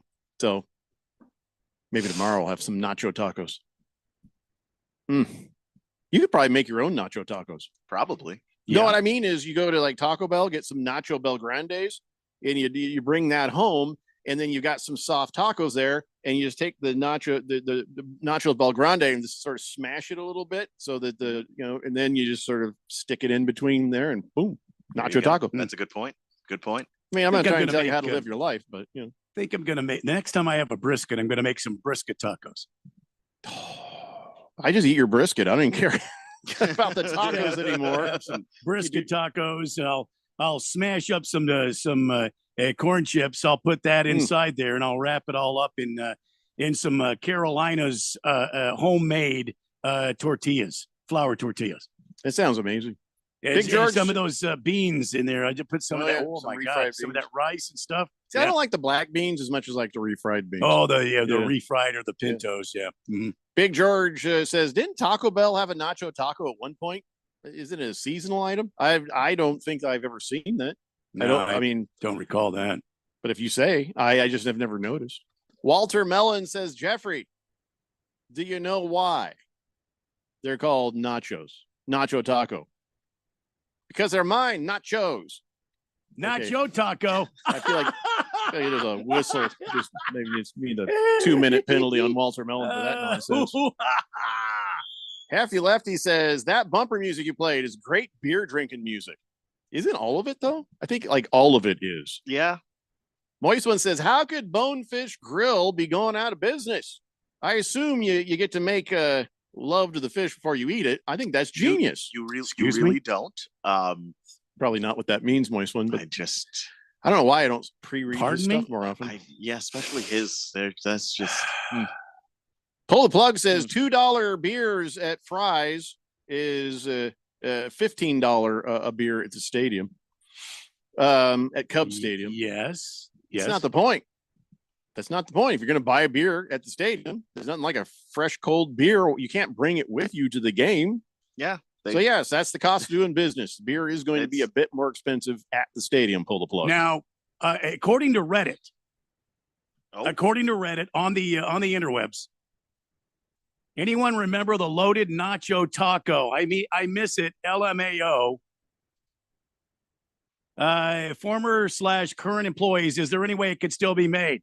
So Taco Bell did make a nacho taco. Mm-hmm. Now somebody responded. I don't know who this is. Well, it's Reddit, so they've got a picture nobody of cares. One of those hairless cats. Loaded nacho tacos is just a soft shell beef taco with nacho cheese and fiesta strips. Okay, so you that's get some not a nacho tortilla taco. strips. Okay, I'm seeing the picture of the old Taco Bell nacho taco, and they brought it back during COVID. That's why I never heard about it. But yeah, that's not a nacho taco. That's just a taco with a few strips of tortilla in it. We're talking about you get some damn nachos, you take the nachos, you smush them up, you put them into a shell, and you eat the damn taco. That's a nacho taco. So what Taco Bell is doing is that is not a nacho taco. I reject the nacho taco from Taco Bell. All right. I don't know if anybody else is making a nacho taco. Look, I just tried to look it up for you, and I was just trying to help you out. Yeah, now, I appreciate that. You can make it. There's all sorts of recipes on here. Why didn't they just take a nacho Bel Grande and slap that into it? I don't understand their thinking. No, why would you want to do that when you can make all that stuff? Because I don't want to have to make all that stuff. Hefty Lefty says a nacho Navajo taco would be solid too. It'd be better structural integrity though with the fry bread shell. Oh, the fry bread, yes. Ooh, you know those Mission tortillas, the taco size ones. They're kind of spongy and rubbery. Those hold together. If you know what I mean. You need to go to Carolina's. Carolina's Mexican food, and they have day old tortillas you can buy, very inexpensive. And their tortillas are homemade. That's the way to go.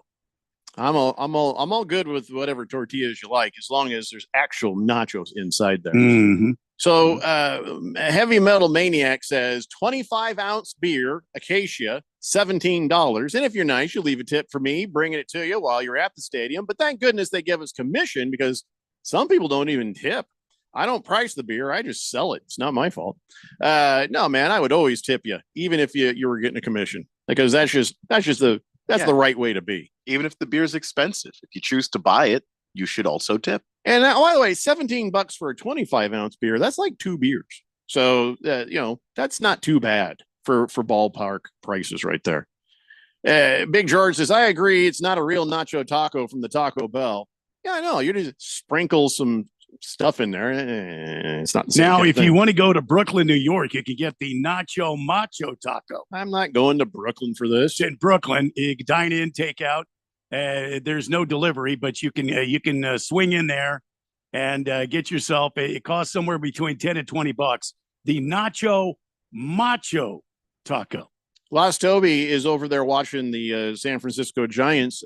He says, "I'll give him the tip." Okay.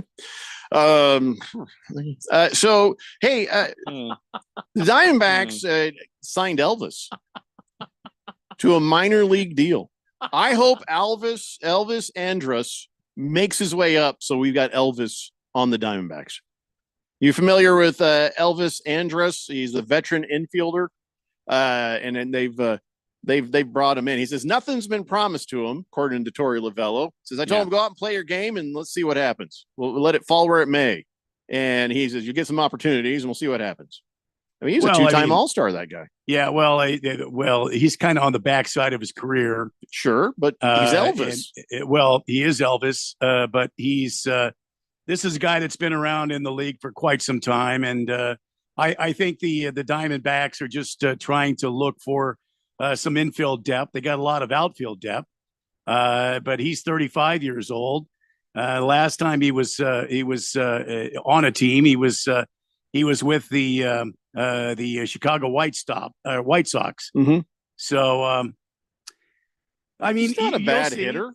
Yeah, well, he's not bad. I mean, he's veteran leadership. Like you said, he's got some all-star in his makeup, and he's played on a lot of teams. He brings a lot of experience to the club.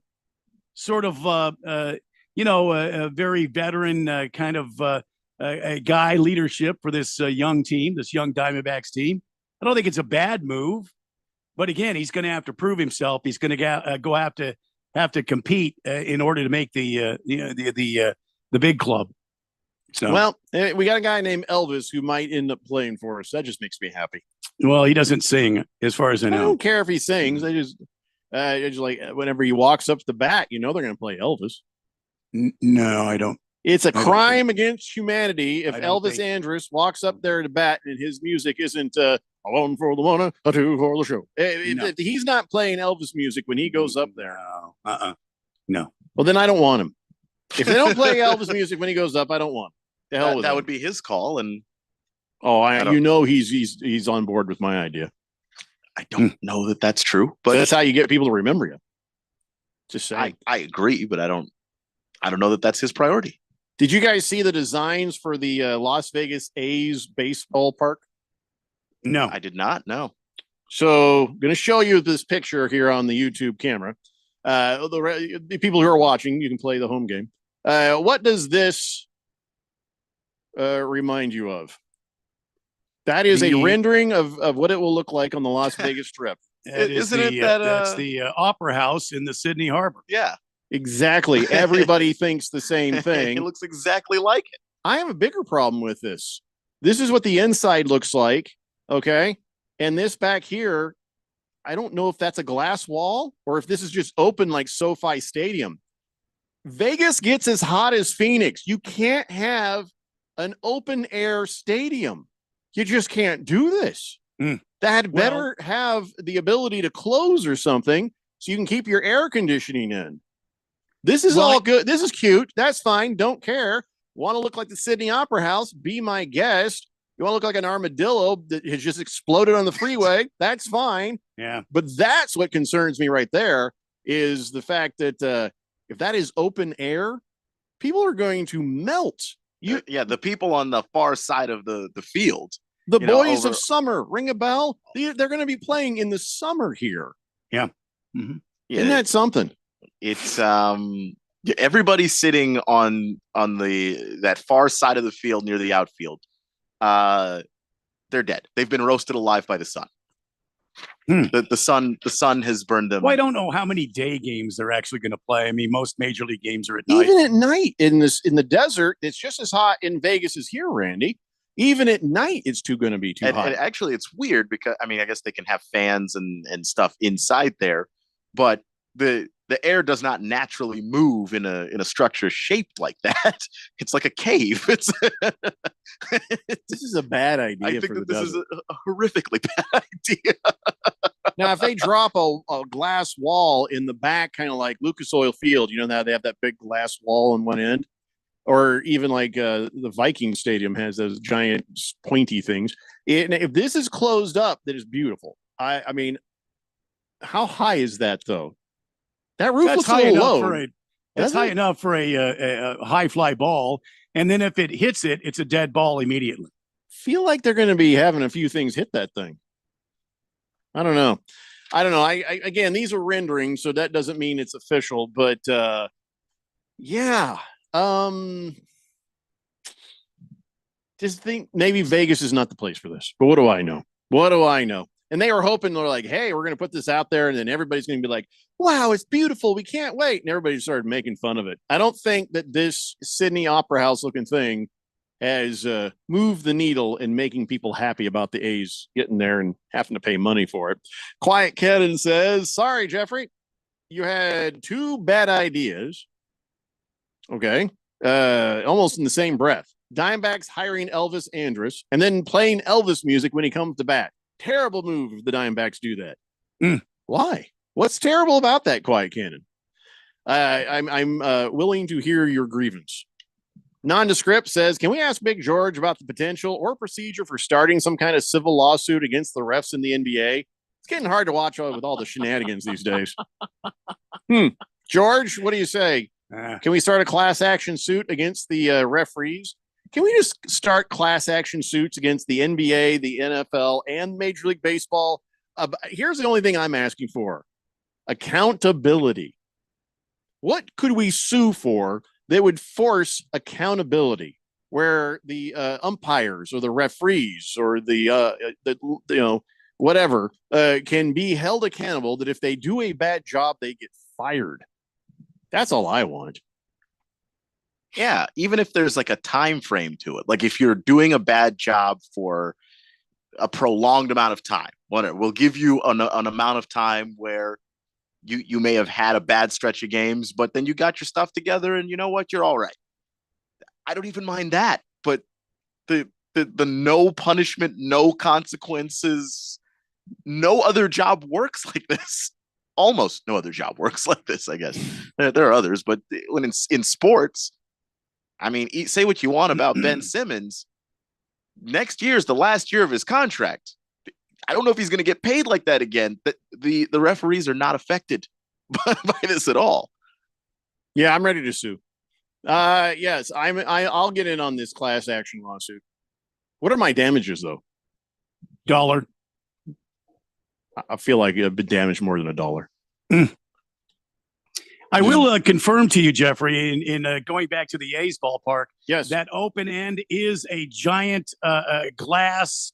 What do they call it? A glass wall, largest cable net glass window facing the corner of Tropicana and Las Vegas Boulevards. Does that sound very breakable to everybody else? Sounds very breakable, doesn't it? Well, I don't think you're going to hit a ball out there. I'm sorry. Oh, I don't mean just, I mean in general. So, okay, so then it is a closed air stadium there. It is, yeah.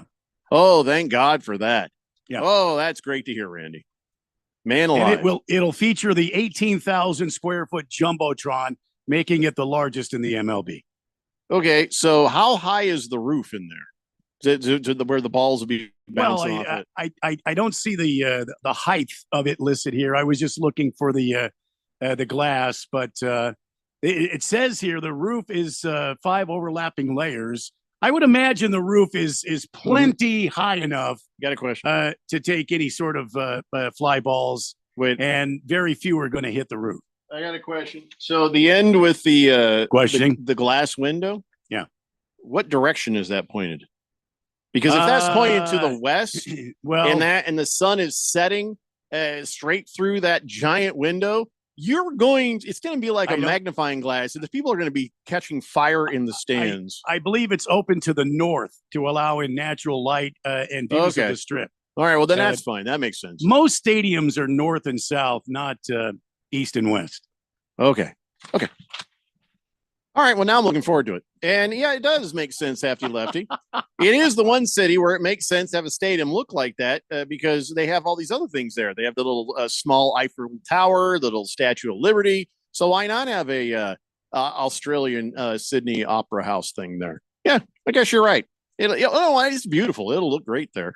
All these cool things they're sticking in Vegas, the Sphere, and then you've got the hockey puck looking stadium for the Raiders. Death Star. Sure. Quiet Cannon says, yeah, Diamondbacks have a young team. They aren't lacking senior leadership. So they got an excellent coach. Please, no more washed up Elvises. I don't think that's the plural of Elvis. I think it's Elvi. Yeah, Elvi. But excellent coach. Torey Lovullo, huh? Well, he did get him to the World Series. I will say that. A lot of years we didn't feel that way. Yeah. Big George says, actually, the window is facing northwest. Okay, so the position of the sun, though, probably won't be a factor. Might be a little bit. You're right, Lost Toby. Vegas Stadium does look like a Roomba. It does. It does look like that. You're right. Niner Napolis says, after all that taco talk, I couldn't help myself. I think I'm getting close. I'm a fan of the Nachos Bel Grande myself, and I think it'll work with some soft tacos. I just found a double stacked taco in the value menu. It's a soft taco with crunchy taco glued in with nacho cheese, and that taco is filled with beef nacho strips, lettuce, and cheese and tomato. Pretty damn close, but I think I prefer homemade. Not to be confused with the double decker. I'd give it a 6 out of 10. A lot of crunch, though. Okay, I'm just saying. Go buy yourself some tortillas and buy yourself a couple of Nacho Belgrandes. See how it goes. That's all you got to do. And trust me, probably better than this other thing you just talked about. Hefty Lefty says, I'm waiting for a super rich person to adopt you or the text line froze on me right there. To pay for advertising on the Sphere and just make it one giant boob. I don't think they'll ever allow you to do that. Yeah, there might be some things you'll have to sign before you get to Vegas. True, but that doesn't mean that you can just put that on the street. Well, you can see more booby going to one of those Vegas shows than any other place on earth. Yeah, but a giant structure shaped like a giant boob is not quite the same thing as an individual person. You can't quite. Well, I doubt it would be very sexy, to be honest. Nondescript says, yes, that's all we want from any suit. Accountability. And Quiet Cannon says, Diamondbacks were in third place after their miserable July. 2 different players went down to the minors and came back and turned out to be stars in the World Series. And did I mention they ended up in the World Series after a terrible July? Well, then I think the best coach in that whole scenario is whoever was in the minors to help make those players better. How you like those apples? I mean, I don't know that happens in a month. If you're really good. I don't know. I'm not here to bash Torey Lovello, but we sure spend an awful lot of time doing it. I still don't trust him. Just saying. It's a Daily Blender here on 1580 The Fanatic. Something bad has happened to Mom. Streaming March 14th on Peacock. Joy Delaney, mother 4, has gone missing. From the author of Big Little Lies and 9 Perfect Strangers. She will come back. You think we're this big happy family? I have a confession. Starring Oscar nominee Annette Bening, Sam Neill, Jake Lacey, and Allison Brie. Secrets will poison any family, and what you don't know can hurt you. Apples never fall. Streaming March 14th, only on Peacock. Attention business owners, do you need zero money down financing on new or used equipment? Meet Dylan Cohen at JR Capital, your gateway to equipment financing that breaks the mold. JR Capital offers zero money down financing options on both new and used equipment, vehicles, heavy machinery, and more. It's a game changer, giving you the power to enhance your operations without slowing you down or denting your cash flow. Need a boost in working capital or a flexible line of credit? Dylan can help your business get the cash flow it needs fast. The process is a breeze too, with a simple application and same-day approvals. No more waiting, no more hassle. Just a straightforward path to securing the funds you need faster and easier than asking your banker. Call Dylan Cohen at JR Capital today at 602-834-7353 or click on Finance with Dylan at moneyradio.com. Call Dylan Cohen 602-834-7353 and get the money you need for your business today.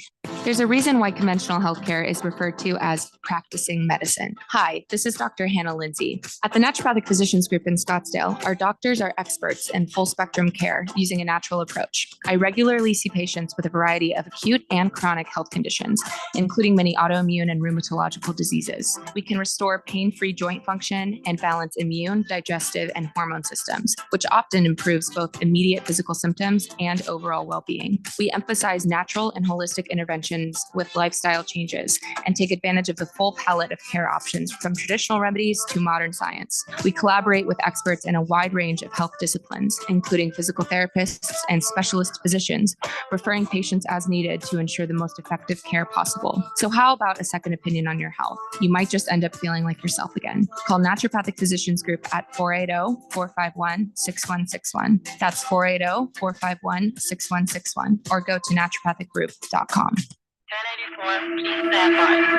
We all know driving hammered gets you nailed, but did you also know driving high is a DUI? I'm Officer Badalucco with the Gilbert Police Department.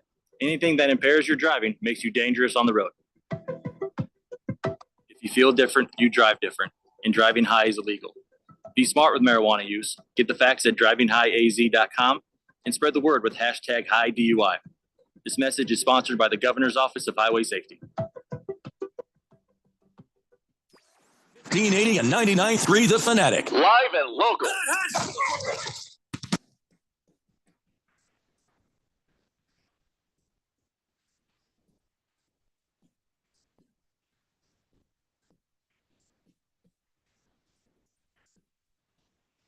Hey, Blender here on 1580, the Fanatic. Wiggy my piggy just sent me a picture of some structure. What is that structure? He's like, did you say boob? Oh, yeah, that does look like one too, but I don't know what that is. Slow-mo Zove says, no Taco Bell for you, Jeffrey. You're in training. Randy will have you chasing chickens and hitting sides of beef, getting ready for your fight. There's no fight. There is no fight. Quiet Cannon says, hey, Keon, Jeffrey, you should jump on those early odds in the National League. Everybody's talking about the Dodgers and the Phillies and the Braves. Watch out for them Diamondbacks. We're going to be pleasantly surprised in September, October, and November. Hey, listen, Quiet Cannon, I'm on your side. I hope you're right. There was an awful lot of time that we were very frustrated and scratching our heads over the stuff that old Torey Lovello was doing. And then all of a sudden, out of nowhere, Diamondbacks, played well above what they should have been and suddenly found themselves in a World Series. You want to give some credit, Torey Lovello, go right ahead. But I still remember all the stuff we just could not figure out that wasn't working for how many years before. That's all I'm saying. Walter Mellon says, nothing beats the classic scene in Naked Gun when he sees that power plant in California. And yeah, I know what you're talking about. Wiggy My Piggy says, it's a church on Grand Avenue and 16th. You can see it from the I-10. Oh, yeah, okay. I know what that is. Just from where you took the picture, I just couldn't figure quite out what that was. Hey, by the way, Keon, are you still playing video games? Or are you sort of past that point in your life? No, I still play them. You going to play this college game from EA Sports? Maybe. Because I know how much you love the college ball, so I figured that you'd be playing the what are they calling it anyway? Just the EA Sports, just NCAA football. That's NCAA football game. Uh-huh. Well, we told you about this before, where they're offering the players $600 and a free copy of the game if they let you just put your name on them or your likeness. I guess they have to make them your height, all your stats and whatever. And so 10,000 people have already said, sounds good to me. Because think about it, man. Wouldn't you just love to be able to play you in a game? Like, that's actually me. It's not I've gone in and edited a guy who's me, who, by the way, the version of me, if I have O'Brien, the quarterback, he's 6'7" and can run a 420. And his right arm isn't an arm. It's literally a cannon. Just, we've all done that on Madden. But you actually go in there and like, hey, it's me. Of course you're going to take the $600 and the free copy of the game. But wait a minute. Your backup quarterback for Texas, not doing it. Oh, Arch Manning. Arch Manning says, thank you, but no thank you. I'm just trying to focus on my football. Right. What you're trying to focus on is them giving you more money because you think your name is worth it, even though you're not even a starter at the moment. What distraction could it be to have them put you in the game? Then they give you a free copy of the game, and then you get $600. Well, he's focused on playing football on the field until you offer him more money, because he's making plenty of NIL money without you. This is just 600 more. Well, if NCAA football wants Arch Manning, the backup quarterback, they're going to have to pay more. I don't know if that's the case, because I know Cooper has been pretty big on him not accepting NIL and all of this stuff. Oh, he's been accepting NIL. You might want to check that. I know his freshman year, that was a whole thing that he was not doing. So maybe he did recently, like this past season. I was under the impression he's made over $10 million doing that. I know Caleb Unless I'm Williams thinking of somebody else. Caleb Williams made $10 million. Oh, that's right. That's right. But I'd have to double check that. But I don't know if Arch has. And I know that Cooper, I don't know if he's stuck by that. But I know originally Cooper was like, we're Mannings. You don't need this. You just don't focus on the football. And when you can, why didn't they just do this then? If they don't need this, it's not a big deal. Yeah, maybe what they should have done is just said, okay, sure. Now, I mean, you can't play as Arch Manning.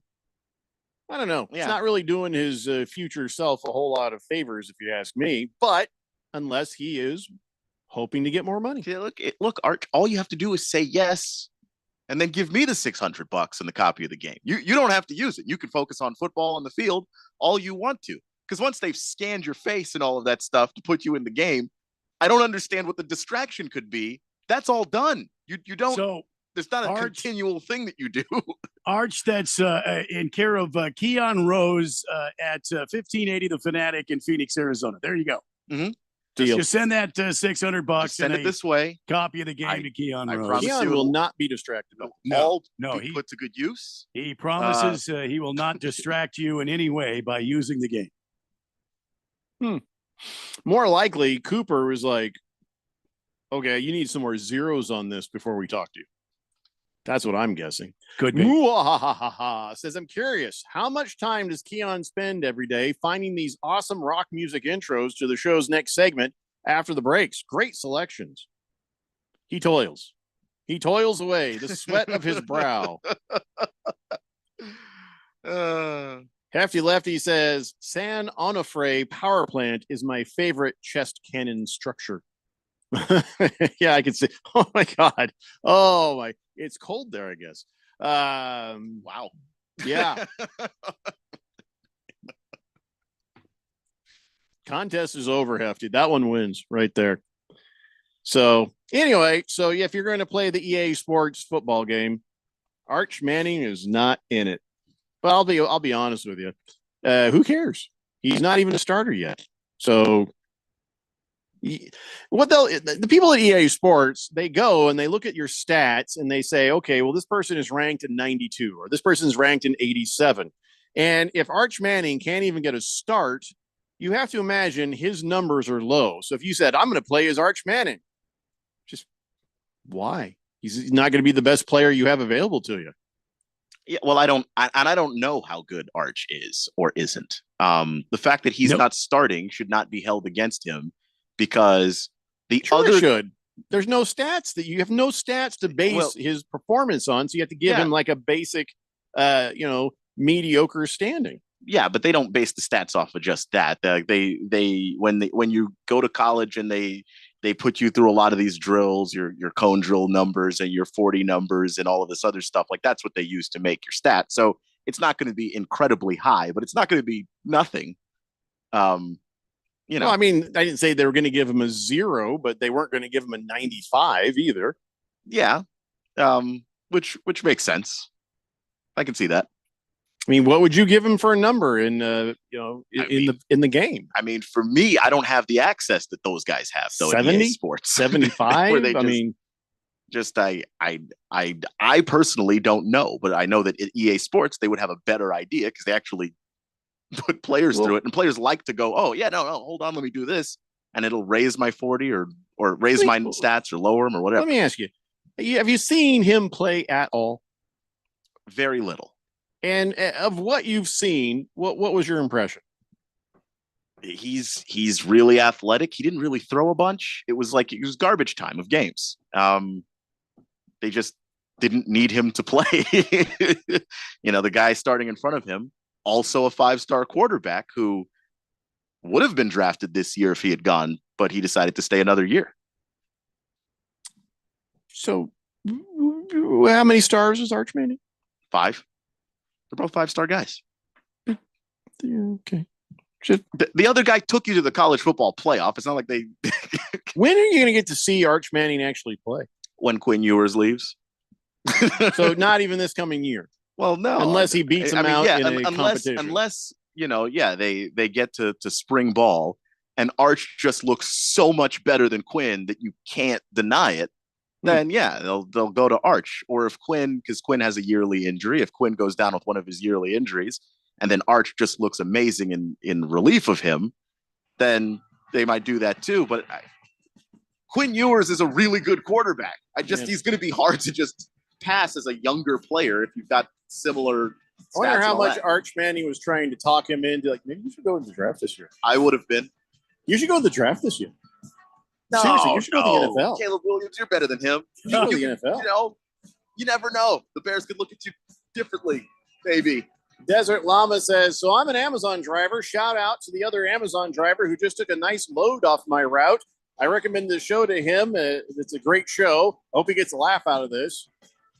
Well, don't put pressure on the Desert Llama. Don't put pressure on him. Moisman says, Jeffrey, you were slobbering over Arch back when he was in high school. And he says, you will again. He'll be the Colts savior. Well, I mean, if he's good enough, I hope so, but I haven't seen nothing yet. So, all right, guys, one more hour of the Daily Blender after this here on 1580, The Fanatic. Strap in for some full-throttle fierceness because a new season of RuPaul's Drag Race on MTV is speeding down the runway. And Philo is the most affordable way to watch it. What's Philo? It's 70-plus channels of live and on-demand TV for an unbeatable price. You'll get top channels like MTV, VH1, AMC, Discovery, BET, Nickelodeon, and more, all for just $25 a month. You can watch Philo with your laptop, tablet, phone, or TV and stream on 3 devices at a time. It even lets you create multiple profiles, so you'll never have to fight over what to watch, and you can always pick right up where you left off. Plus, Philo's unlimited DVR has more than enough space to save all your favorite episodes of RuPaul's Drag Race and so much more for a whole year. Philo is serving up charisma, uniqueness, nerve, and talent for an unbeatable price. So get ready, set, slay, and start watching a new season of RuPaul's Drag Race on MTV with Philo today. Visit philo.tv to get started. That's philo.tv. The Valley of the Sun will roar to life this spring. This ought to get pretty wild here. Why is that, you may ask? Because NASCAR is coming to Phoenix, and it's going to be a weekend of good vibes the whole family won't forget. The best-in-class fan experience meets racing's toughest drivers for 3 days of action on and off the track, all surrounded by the beautiful Estrella Mountains. NASCAR weekend at Phoenix Raceway, March 8th through the 10th. Get your tickets now at phoenixraceway.com. Hey everybody, Mark Asher back to tell you about my great friends over at the Lund Mortgage Team. You know, the Lund Mortgage Team has been doing their thing for over 2 decades in the Valley, helping thousands of people in Arizona save money on their loans, get the best rate. They're mortgage brokers. They can shop it around for you. And now more than ever, it is so important to have a mortgage professional that's been around, that's seen the high rates, low rates, everything in between, because look, there's no sugarcoating what's going on right now. The rates are higher. However, the supply and demand, the whole how many houses are for sale in Arizona and what's going on, it's gone in favor of the buyer now. So if you're going to buy a new home, it is important to go and get that rate. Whatever that rate is, it's not going to be your forever rate. That's important to think about. So lock it in, get the house of your dreams, and move on. But let the people at the Lund Mortgage Team do their job. All the heavy lifting from start to finish. They'll find you the best rate out there. Call 623-875-9940, 623-875-9940, or online, lundmortgage.com. The Renaissance Festival is back. Weekends now through March 31st. Great shopping, a giant crafts market, new shows featuring sea fairies, mermaids, and merriment. Non-stop feasting and more. The Renaissance Festival is back. Weekends now through March 31st. Discount tickets available at Bashes and Food City or ArizonaRenfestinfo.com. Presented by Delta Airlines, Bashes, Food City, Pepsi, Budweiser, and Guinness. Live from the Harmon Solar Studios in Scottsdale. This is KQFN Tempe. Also transmitting on K25CD Phoenix at 99.3 FM and K240U Fountain Hills at 95.9 FM. It's time for the third hour. Quiet, people, settle down because it's time. Time for what? Showtime. When does it start? Right now. 3, 2, 1. Let's get on with the show. Let's do it.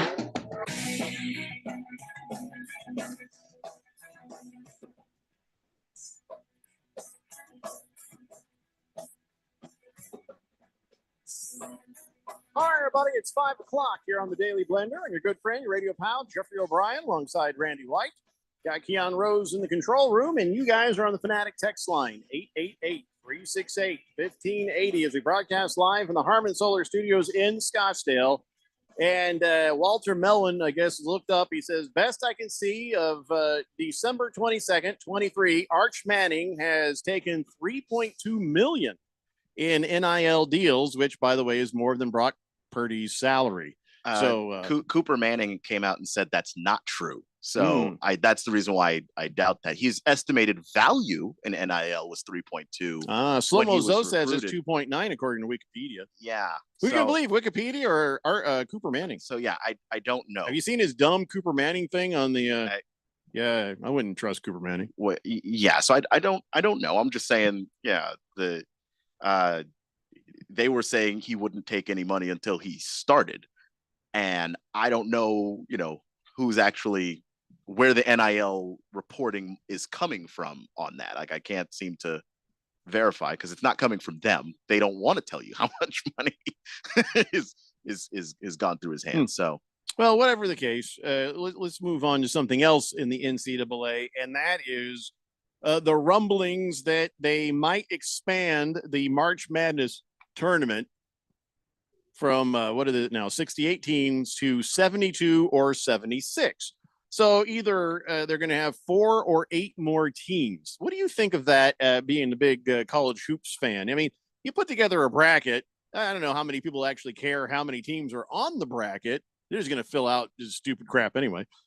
So, how does this affect, do you think, the tournament? Does it dilute it? Does that like, oh, crap, now we're adding more garbage teams into this, which is going to make a free ride for the top-ranked teams even more free rideable? Or do you think this is good for the game? I think for what the NCAA wants to do with that tournament, which is to have it be absolutely random, absolutely chaotic. I don't know if you can dilute it. It's already at 68 teams. I don't know how much more diluting you can do, especially since we've had more 16 seeds knock off 1 seeds now than ever, because that number used to be 0, and now it's 2. And Purdue very recently, one of those teams, they got sent packing. So I think that this probably makes it, more interesting in the vein of what we already come to expect from March Madness, which is more potential madness. Seems like a greedy cash grab, and they're saying that this isn't going to go beyond 76 teams. But the fact of the matter is, like, if 76 doesn't change anything and people are still buying in and having a good time, they're gonna try and push it to an even bigger number. What do you think the perfect number of teams is? I mean, is it less than 68? I thought the 64 we had was already fine. That's already a lot of basketball teams in the country. And yeah, some poor team is going to be on the bubble and be that 69th team, and they're not going to get invited, and that's going to be really sad. But 64 was fine. What's the harm in having 100 teams? That just means more time off for us, right, Jeffrey? I mean, more fun for the basketball fans. You see what I'm saying? I don't want to give them a chance, Keon. Give them a chance. I don't want to. 100. I think at least 100. I don't want to gloat about it too much because I remember we got in trouble for that. But I mean, 100 teams. I don't think 100 teams is going to make it worse. No, it's going to make it a lot better for us. I mean, can I get an amen? All right. I mean, for all the fans, of course, and the bettors and all that. You're talking about adding 8 more teams. That, those are some more teams that are right at the cusp of getting in that might get hot at the right time and open it up to 150. We'll get all of February and March off. I mean, we should probably include Randy. Don't be rude. We should include Canadian colleges too. Oh boy. Make it a truly international game. At vocational schools. Why have a regular season at that online point? University? Everybody should have a seat at this table. Can you imagine at Kansas taking on like MIT? Desert Llama says at some point they got to stop putting profits over product. 64 team format was perfect. There's no need for any more expansion. No, there is though. There is. Pineapple Express says, did Randy just say that what's the harm in expanding teams? As in the harm in solar? God damn you, Pineapple Express. Oh, you bastard. You bastard. Snuck that in there. Gonna start banning you. Yeah. So, all right. All right. So they got 68 teams with that little silliness they do. So now they could go into 72, 76. At a certain point, you're going to have teams in there that are just bad, that are just, they've got no business being there. And, I don't know teams there that don't belong there. Yeah, but if you have 6 teams beating ones, you're still at a place where, okay, anything can happen. at some point you are going to allow in so many schools that the lower schools beating the bigger schools, the better schools, the schools with a higher rank, those teams are not going to have a chance. They just won't. That's what I'm saying. It's just right? you're going to have all your number ones survive the first round. Yeah, which I like the 68 is already kind of silly because you have a team playing to be an 11 seed that should just either have it or not, and you've got teams playing to be 16 seeds that just pick one. Just you have a committee. You already sat down on Selection Sunday and selected 64 teams or 68 teams. Just cut that down 4 more. What would be the problem in that? But here we are. So Big George says, so Keon, what you're saying is if the NCAA adds another round of the tournament, expands it to 128 teams from 64 teams, ASU might actually have a shot at qualifying for the tournament. He said, I'm all for it. Let's do this. I mean, I don't think anybody was talking about it. 128. Let's check and see what the rankings say about old ASU. But you just don't do that. Why you would. You'd make it at 128. What are we ranked? Well, I wasn't going to say it. But now you have to say it because everybody's wondering it. No. You're 115. Jesus Christ. 115. You tried to warn you, Keon. You just make the cut. It depressed me. I should know better. I should know better, but I'm always hopeful it'll be better than that. But there's no, I guess not. It was better than that the last time I looked, but oh well. Only slightly, I guess, but still. Fine. All right. So I have got some very manly things to tell you about. All right. This is very manly, but it's kind of sad. But then again, I don't know. I feel like moose are probably jerk animals. You know what I mean? Yeah, some animals are just tend to be jerks, and then other animals are kind of cool. Like, cows are cool. Every now and then a bull gets mad, but you expect that. And the buffalo, they're pretty cool. Till stupid tourists get up too close, and they're like, I'm a wild animal, right? What? And they, take care of business. But moose always seem mean. Anytime I've ever seen a thing with moose, like bull, hey, Rocky. It's not nice. Like they're like, I always hear about moose just being terrifying. And Canadians are just like, oh yeah, you got to be careful of them moose there. And so, I'm not too sad about this. Okay, here's the deal. We've already established, and it's here on my sheet, what is a sport, what is not a sport. Trail sled dog race. Yeah, Iditarod, that's not a sport. I mean, if the dogs were doing it because they felt like doing it, then it would be a sport. But it's really just a guy standing on the sled guiding his dogs. It's manly. It's not easy, but I don't feel like it should be considered a sport. The same way I don't think horse racing should be considered a sport because, well, it wasn't the horse's idea. You know what I'm saying? Anyway, so they're doing the Iditarod, and they call them mushers, the guys who ride the sled. Mush, because that's what they yell. So the musher, they're going along, minding their own business, having their race. 1,000-mile race course, by the way. And this guy is about 100 miles into his run and comes around the corner. Holy crap, there's a moose. And this moose attacked and became entangled with the dogs and the musher.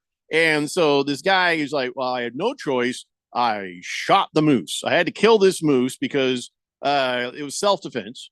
Yeah, I suppose the moose had a gun too. And so he... No, the moose was probably laying waste to the dogs. Well, I mean, you never know.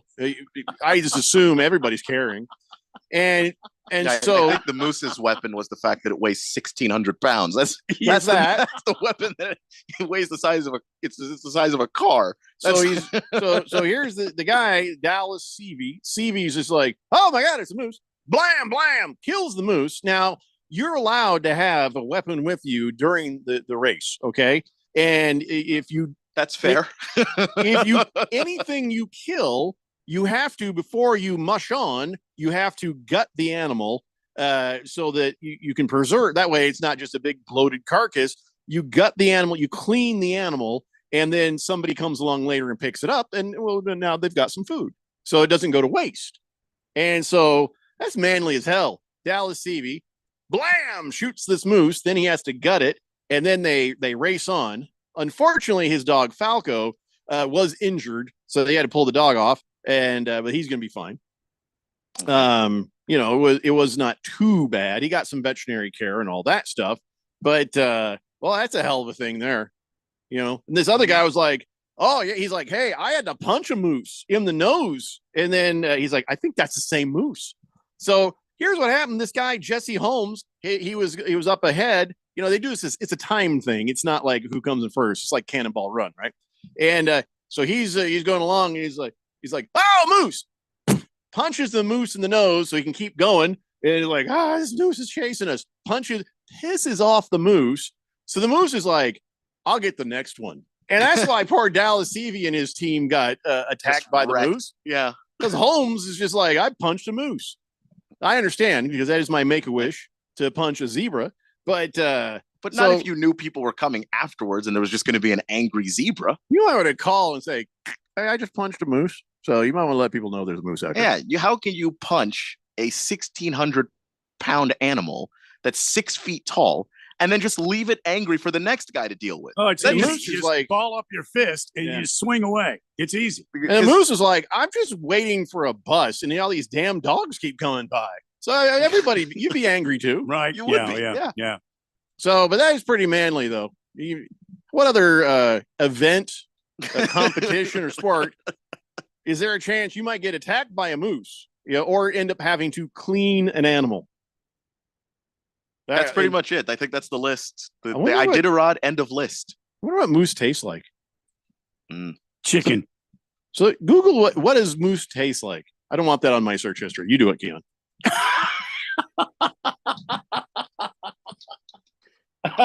They're going to say gamey like venison or something. I don't know. Oh, we got a guy. Manitoban Moose says, as someone who actually hunts moose, I can attest to their nasty nature. You don't want to mess around with moose. They'll charge you if they feel threatened, and the average bull moose does weigh between 840 and 1,500 pounds. So, all about the size of like Rosie O'Donnell on a diet. Okay, that's good. That gives us something to compare to. Thank you, Manitoba There it Moose. is. Yeah. But what do they taste like? That's what I want to know.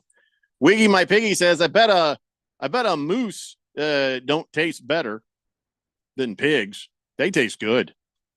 I don't think we're going to compare the moose to a pig. I think it's more like deer. It's elk. like a much gamier version of beef is what I'm seeing. And even then that's not quite it, because they're saying it tastes like its own thing. It's not quite like anything. So the moose's last words. Hey, Rocky, watch me get this dog. Yeah. Again. Poor Rocky the squirrel. Yeah. He's like walking around by himself. This is not what I thought it would be. It's kind of sad now that I think about it. Yeah, a little bit. Kyle G says, speaking of March Madness, is the station doing a bracket contest again? You're damn right we are. Harman Solar is ponying up the cash, and you could win $1,580, Kyle G. $1,580 if you have the best bracket. Now, you don't have to have a perfect bracket. You just got to have the best bracket. Go to 1580thefanatic.com, and from there, you can join our CBS Sports platform, and you go get signed up now. And if you played last year, you're probably still in the system. Just go log in and make sure you've remembered your password and all that stuff. And then after Selection Sunday, fill it out. And if with any luck, you're going to have another $1,580 in your pocket. Or second place prize is going to be a big old fat gift card from Kasai Japanese Steakhouse. So 1580 The Fanatic. The thing is over on the right. You click on that. No, I'm sorry. It's on the left. It's in the middle. I was getting confused with the fries thing. The fries thing is on the right for something else. But the Harman Solar 1580 Fanatic Bracket Challenge is on the left, right there on the big picture. But I'll tell you what, while you're at it, you might want to check out what Fry's food stores are doing. They're having this cool contest called, oh my God, what is it called? It basically, you get to design a race car. You get to decorate it. It's called the Freshest Pit Crew Competition. And this is going to happen on Friday. You could be one of the crews that gets to be involved with this. And so what they're going to do is they're going to have 5 pit crews selected to compete in a race car decorating competition. It's happening on Friday. And the winner is going to be picked by Ricky Stenhouse Jr. He's the guy who's going to go that one. And it's going to happen at the Fry's Fan Fest this Friday, March 8th, from 2 to 6 p.m. at the Camelback Road location of Fry's Food Store in Litchfield Park. Now, selected groups are going to get prizes. I think everybody gets prizes, but the big grand prize package, a 4-pack of VIP tickets for the NASCAR Cup Series race this weekend at the Phoenix Raceway, a $1,000 Fry's Fuel gift card, and Fry's product showcase basket, which means tons of free stuff. Oh, we were there, was it last year? And we did a thing. Oh my God. So many good, like free samples and stuff. Oh my God. Seriously, you're going to make out like a bandit if you compete. You're going to make out like a bandit if you just go to the thing. You can, even if you don't get picked for the pit crew competition, you go to the event, you can still meet Ricky Stenhouse Jr. There's gift card giveaways, tons of product samples, and a whole lot more. So that is this Friday at the Fry's in Litchfield Park on Camelback, and that is from 2 to 6 p.m. But anyways, go to 1580fanatic.com, click on the freshest pit crew competition, and you can maybe get your crew in there. That'll be a lot of fun. Listen, we got to take a break. When we come back, we've got a little more manly things to talk about and a bunch of NFL football. It's a Daily Blender here on 1580 The Fanatic. This is Brent Musburger's Action Update on 1580 and 99.3 The Fanatic. Get insights into the sports betting market with VSiN's betting splits. See where the money is and keep updated on how the market is reacting. Only at VSIN.com. Now, here are the latest lines from my guys in the desert. Atlanta Braves outfielder Ronald Acuna Jr. is plus 500 to repeat as the National League MVP this season. He recently had irritation in his knee looked at, does not need surgery, and should be ready for the Braves by opening day. The next 3 betting favorites for the MVP are all LA Dodgers. Mookie Betts at plus 650, Freddie Freeman at plus 900, and Shohei Ohtani plus 950. Over in the American League, New York Yankees outfielder Aaron Judge, the betting favorite to win the MVP at plus 550. His teammate Juan Soto is at plus 600. I'm Tony Desiri with your VSiN Action Update on 1580 and 99.3 The Fanatic. We all hear the radio ads about the IRS. They tell you to be afraid, to be scared, and they try to frighten you into calling. I'm not here to do that. Tax Relief Advocates is different. TRA is here to tell you that if you owe money to the IRS, whether it's $5,000, $50,000, or $500,000, we have a solution. It doesn't matter if you're sitting in your car, at work, or with your kids. No matter where you are, call now. 800-575-8695. Don't lose hope. TRA can eliminate or reduce what you owe to the IRS. There is zero risk to you. If we can't reduce your tax debt, then you pay nothing. Our passion is taxes and helping individuals fix their IRS problems. We have a 5-star rating on Google and Yelp and an A+ with the Better Business Bureau. You don't need to be afraid of the IRS any longer. End your tax nightmare today by visiting us online at TRA.com or call 800-575-8695. That's 800-575-8695. Tax Relief Advocates. Real solutions for real people. Fry's Food Store is having a fun event for the Phoenix NASCAR race this weekend. 5 local families will compete in a race car decorating competition at the Fry's Fan Fest this Friday from 2 to 6 p.m. at the Fry's Store on West Camelback Road in Litchfield Park. The winning car will be selected by Daytona 500 winner and Kroger driver Ricky Stenhouse Jr. Everyone's invited. It's free. Meet Ricky Stenhouse Jr. Win Fry's gift cards, free samples, food products, and much more. That's this Friday, 2 to 6 p.m. at the Fry's Food Store in Litchfield Park. Attention business owners, do you need zero money down financing on new or used equipment? Meet Dylan Cohen at JR Capital, your gateway to equipment financing that breaks the mold. JR Capital offers zero money down financing options on both new and used equipment, vehicles, heavy machinery, and more. It's a game changer, giving you the power to enhance your operations without slowing you down or denting your cash flow. Need a boost in working capital or a flexible line of credit? Dylan can help your business get the cash flow it needs fast. The process is a breeze too with a simple application and same-day approvals. No more waiting, no more hassle. Just a straightforward path to securing the funds you need faster and easier than asking your banker. Call Dylan Cohen at JR Capital today at 602-834-7353 or click on Finance with Dylan at moneyradio.com. Call Dylan Cohen 602-834-7353 and get the money you need for your business today. Hi, I'm Ralph Romano. And I'm Neil Lynch. We've been friends for over 30 years. And Wait. It's been over 30 years? Yep, you are that old. Well, at least you have one friend. Anyway, we have a show called The Weekend Warriors, Saturdays at 10 a.m.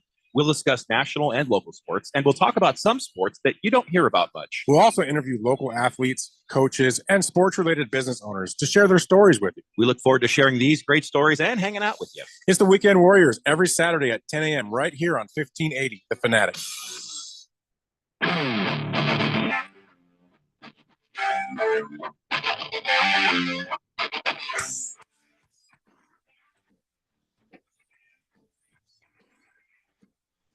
Hey, Blender here on 1580 The Fanatic, and Manitoban Moose says that moose tastes like a tender version of beef, but it has a very unique taste.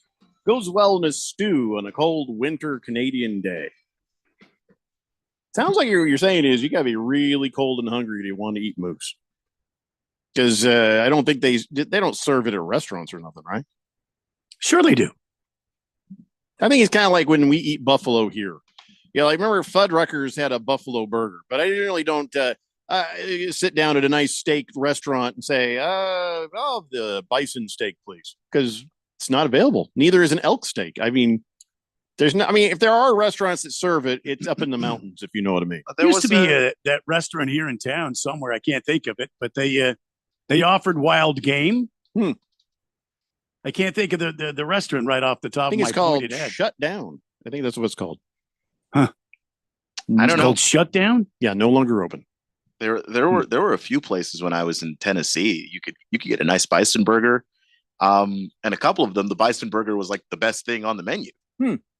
All right. Okay. Well, I guess there's not many places, but I guess there's places. But I don't know. So do they have moose in restaurants? Manitoban Moose. That's what I'm asking. Flappy Mac says $5,080. Awesome. No, I said 1580, not 5080. It's not even a number, 5080. No, it's $1,580 for first prize in the Harman Solar NCAA bracket contest. And that's final. Big George says, I have a question for Randy. Okay. Are you ready for a question about Shohei Ohtani? Sure. He says, how is Shohei Ohtani a betting favorite for MVP already when he's not even pitching this year or playing defense? He's just DHing. Has a DH ever won an MVP award? I can't remember when a DH has won the MVP award, so I would have to say I don't know how that's possible, other than he's the darling of the Baseball Writers Association of America. I wouldn't put a bet on him, to be honest. For the that, WAA, and anybody on that Dodger team. I mean, Mookie Betts, Freddie Freeman. There's three guys right there that could be your MVP. Not to mention Acuna Jr. Some of the standards that are just playing outstanding baseball right now, and have been for the past several years at a high level. I mean, you just don't know. I mean, but I would say the Ohtani thing is because the BBWA think that he is that good that he could be an MVP as just a DH. Big, beautiful women of America? No, Baseball Writers Association of America. I just learned yesterday what the BBW was because of the big, beautiful woman that Tyreek Hill broke her leg, allegedly in that lawsuit. So I just learned that. I never knew. Oh, every time I'd see BBW, I was like, wonder what that means. I'm not looking it up because I don't want it in my search history. And you were wise. How about they that? told me in a sports article. Evidently, Swazman says bison chili from Colorado is pretty good. Lost Toby says there's a hot dog place outside of Coors Field, and now I can't. He says it has elk, bison, rattlesnake, rabbit, and a couple of other things. A hot dog place or a hot dog cart? If it's a cart, just keep walking. If it's a place, probably keep walking too. You know, if you've got rattlesnake in there and rabbit, I've eaten rabbit. I shot a rabbit and ate it, and I felt bad about it. Because I don't know. I could have just driven down and gotten some food. I didn't have to shoot and eat the bunny. I was out there with a pellet gun, like, hey, there's a bunny. I think I'm going to kill it and eat it. Pew! Shot it, did a flip, and then I grabbed it, cleaned it, cooked it, ate it. It was okay. It was pretty good. And I was just like, then I started to feel bad. Like, this poor bunny just out there minding its own business. And I could have just gone to the store and gotten some food. I was younger. I was like 20 something. Desert Llama says, how do I know if my pit crew gets selected to participate in the Fries contest? Does my crew have to be present day of, or will I be notified ahead of time so I can have my crew ready to go? These are great questions for the people at Fries.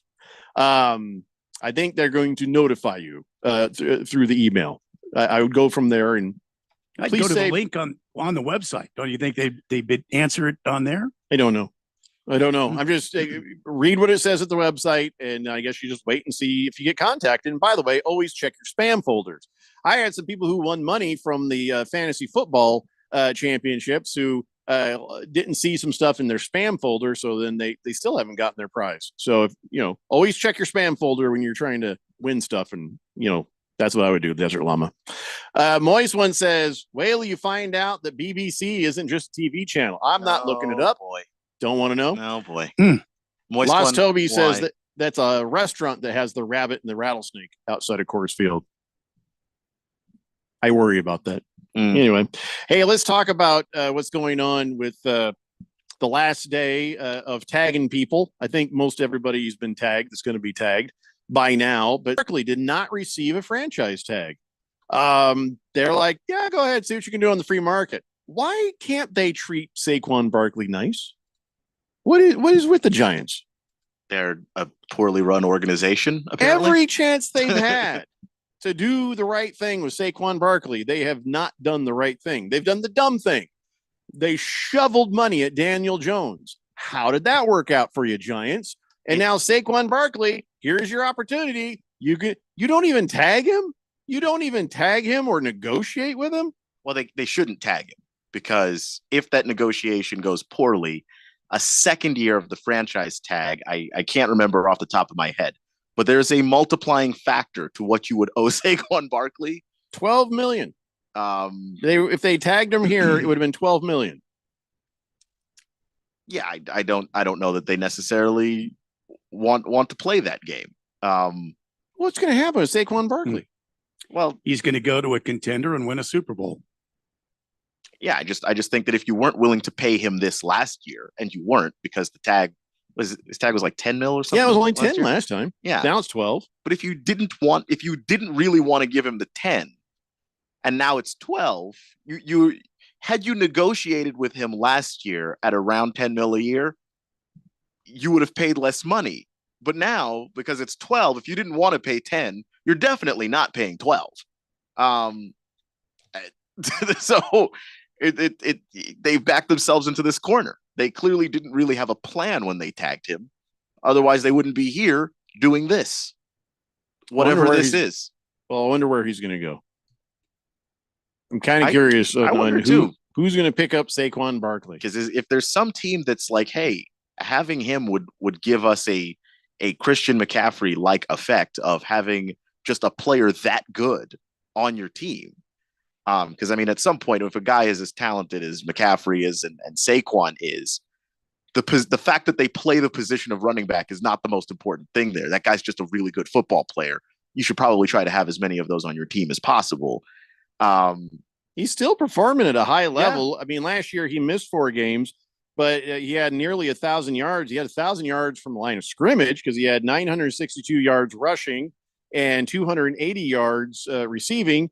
4 touchdowns receiving, 6 running. That's a good season. Not a bad season for a guy who was out a few games. But, I'll never understand the Giants and the way they've treated this kid. Yeah, I know everybody says you don't pay running backs. You don't pay running backs. Like, when he's your offense, you pay him. When he's the guy that you give the ball to when you don't know what else to do, you pay him. And the Giants were already bad last year with him.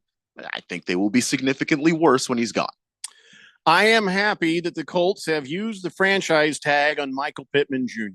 That's the best receiver that we've had and even had in a while. And so now nobody can take him. He's ours. Keep your hands off him. We're giving him $21.816 million. And I hope he signs the tag. He's not under any obligation to sign it. But if he does, it's guaranteed. So I think he'll sign it. I don't think he's got a problem with the Colts. I don't think so. And I don't think that necessarily means negotiation is over just because you sign it. You can still come to an agreement on a long-term extension afterwards. And if he believes that the Colts can do that, then he's probably not going to make a big stink about it. Well, he can still talk to teams. It just says that the Colts will have a chance to match any offer. And then they would get 2 first-round picks if Pittman does change teams. So that's the non-exclusive tag then. Do you see Pittman as worth 2 first-round picks? Would you make this deal to take Pittman away from the Colts? No, not in this draft. Pittman ain't going nowhere. Not with this draft. This is a really good draft. If with those picks, you should just draft a receiver. Well, I'm glad we'll keep Pittman. I just hope Anthony Richardson is healthy enough to actually throw some passes to him. Hopefully, he doesn't get his head knocked off. So I'm very happy about this. I do think that the Colts need to get some more pieces, and I'm not sure about this Anthony Richardson just yet. So I guess this next year will be the year I thought last year was going to be, where the education begins and we start to maybe see what we're going to end up with. Okay, I get it, Anthony. You can run. Okay, we already know that. Let's see what you can do passing. Let's see what you can do passing and not getting destroyed. Were you surprised? I don't think anybody's surprised. The Buccaneers franchise tagged Antoine Winfield Jr., not Baker Mayfield, who is now set to become a free agent. What is Tampa Bay up to here? Nothing. He's just an incredibly good defensive player. And I think no, I know that. I'm not surprised they wanted to grab him. And talking about Baker Mayfield Jr. Yeah, well, I was saying with Baker, I think they feel like they can negotiate with Baker. I don't think that Baker's not trying to come back. I think he wants to make sure that there's a team that whatever situation he finds himself in, whether that's stay in Tampa Bay or go elsewhere, I think he wants to be able to have a similar offensive output to what he did last year. And so, re-signing Mike Evans goes a long way towards that. Antoine Winfield goes a long way towards keeping that defense in good standing, because that was a good defense last year as well. I wonder if the Buccaneers are thinking of some Russell Wilson in their future. They could if he's cheaper. I don't know. Well, Russell Wilson would be league minimum just to come play for you. If he'll do it, because he's getting paid already by the Broncos. You could bring in Russell Wilson at league minimum. So this is the time where Russell Wilson's got to be looking at, okay, who's got a good solid team that's a contender? Because in his cringy head, he still thinks he's a great quarterback. He doesn't feel like he's the problem for anybody. So he's going to be thinking that way, right? So, and I don't necessarily know that he can't play. Him and Sean Payton, that was a bad fit. Sometimes your quarterback and your head coach have to be on the same page, and they just weren't. Russ wants to play one way. Sean wants to coach another way. So, if Todd Bowles is cool with it, with the way that Russell Wilson plays and the way that he extends plays and breaks the pocket and all of that stuff, if Todd Bowles is cool with that, that wouldn't be a terrible fit. I would just point out that Russell Wilson is 35 years old. It'll be interesting to see what the Buccaneers do, because like we've always said, they've got some solid pieces. They just, they got to make sure they get themselves a good quarterback in there and maintain what they've got. No Moise One Jr. Nobody said Baker Mayfield Jr. Did I say Baker Mayfield? You did. Jr.? Yes. Mm-hmm. How do you know his dad's name isn't Baker too? Shut up. So when everybody was evaluating this next class of draft quarterbacks, one of the things that somebody had brought up is Jaden Daniels and his weight. They said he might be too skinny, and we got to get some meat on them bones. And according to the NFL evaluators, they say that's one of the biggest storylines. Just he's so wiry. All right, so he's wiry. I mean, how thick do you need him?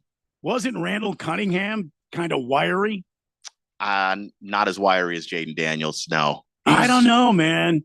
Have you He's seen 6'3" and 200 pounds. So it's a little thin. I've seen Jaden Daniels, and I also saw Randall Cunningham. I thought he was pretty wiry too. I mean, I've seen Randall Cunningham as well. I mean, not live, obviously, but I've seen him. He is a wiry guy.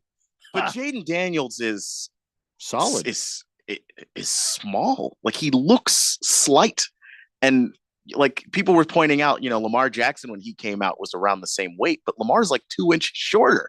So he's a sturdier build. With Jaden looks wiry, and it's not necessarily. I wouldn't worry about it. I would, and the reason why is because of how Jaden plays. If they broke Anthony Richardson at whatever size Anthony Richardson is, yeah, that dude is solid. Okay, what the hell do you think they're going to do to Jaden Daniels, who also runs? He's so skinny, he'll be like, whoop.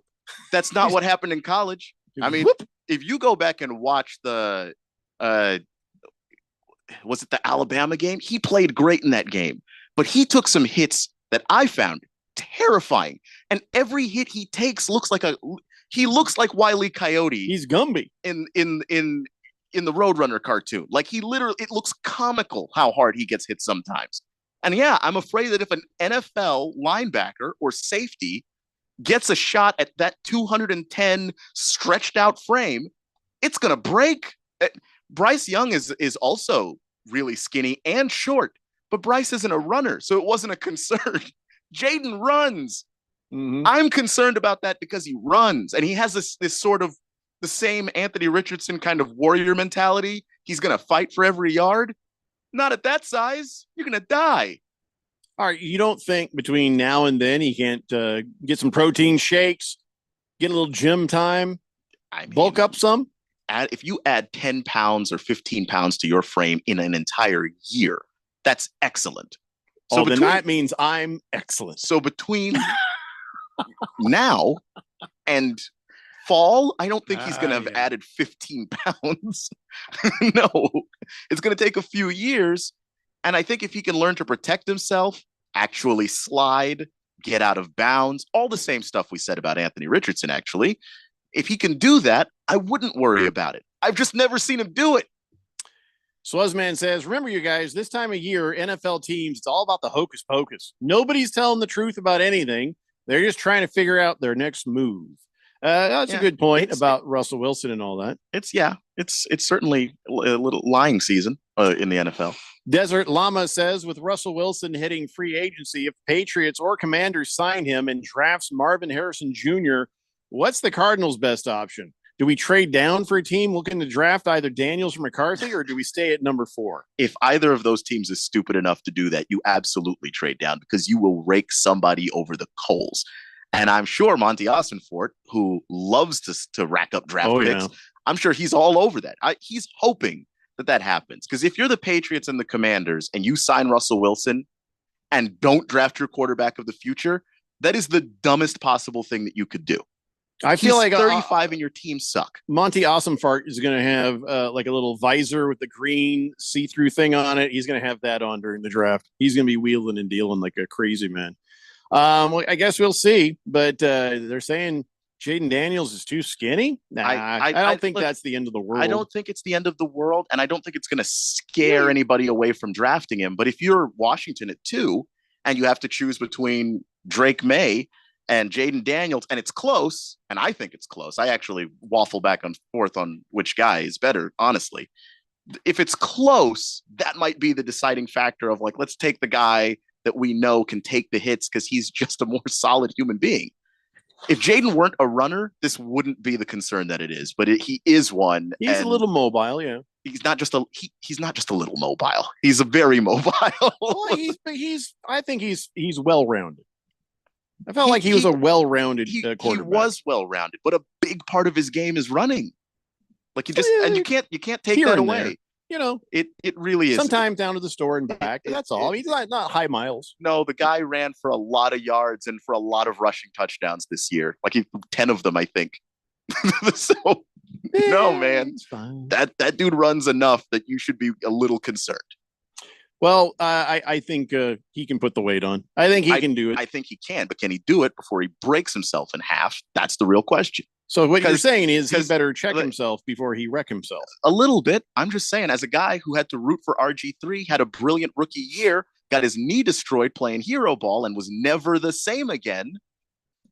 He put on the muscle, but was it enough in time? The damage was already done as a rookie. Just saying. He better start drinking them shakes now because the draft is in April. All right, listen, we got to take a break. We come back. We've got on this date in Big George's sports history. It's the Daily Blender here on 1580 The Fanatic. I occasionally have nerve discomfort in my hands, so the things I love to do Let's play something, Grandma.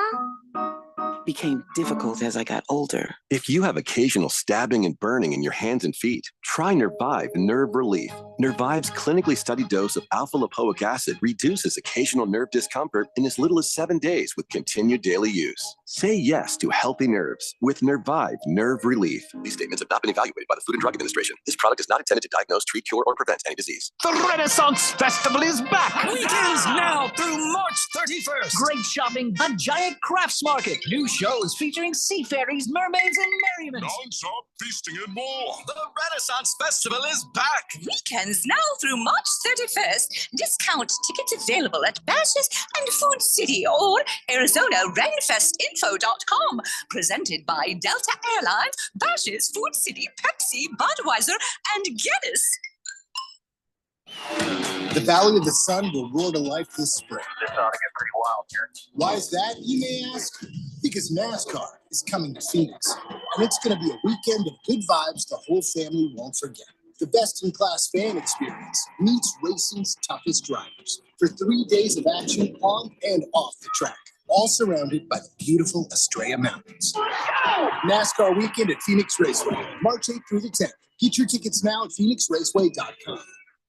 Attention business owners, do you need zero money down financing on new or used equipment? Meet Dylan Cohen at JR Capital, your gateway to equipment financing that breaks the mold. JR Capital offers zero money down financing options on both new and used equipment, vehicles, heavy machinery, and more. It's a game changer, giving you the power to enhance your operations without slowing you down or denting your cash flow. Need a boost in working capital or a flexible line of credit? Dylan can help your business get the cash flow it needs fast. The process is a breeze too, with a simple application and same-day approvals. No more waiting, no more hassle. Just a straightforward path to securing the funds you need faster and easier than asking your banker. Call Dylan Cohen at JR Capital today at 602-834-7353 or click on Finance with Dylan at moneyradio.com. Call Dylan Cohen 602-834-7353 and get the money you need for your business today. Marijuana may be legal in Arizona, but driving impaired is not. As a police officer here in Arizona, I know DUIs apply to more than just alcohol. Anything that impairs driving makes you dangerous on the road. If you feel different, you drive different, and driving impaired can get you a DUI. Get the facts at drivinghighaz.com and spread the word with the hashtag HighDUI. This message is sponsored by the Governor's Office of Highway Safety. I'm here to tell you about a technological shocker. Believe it or not, you can listen to us on your smart speaker. That's shocking. Wow. What a world we live in. All you have to do is say, listen to 1580 The Fanatic.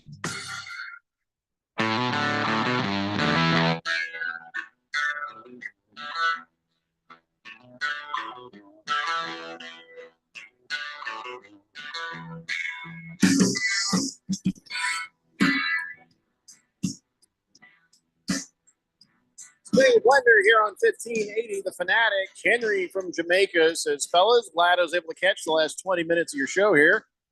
Schedule for changed for 2 weeks. I'm off for a week, headed to Prescott, staying in a cabin, just me and my dog. So plenty of time for my favorite show.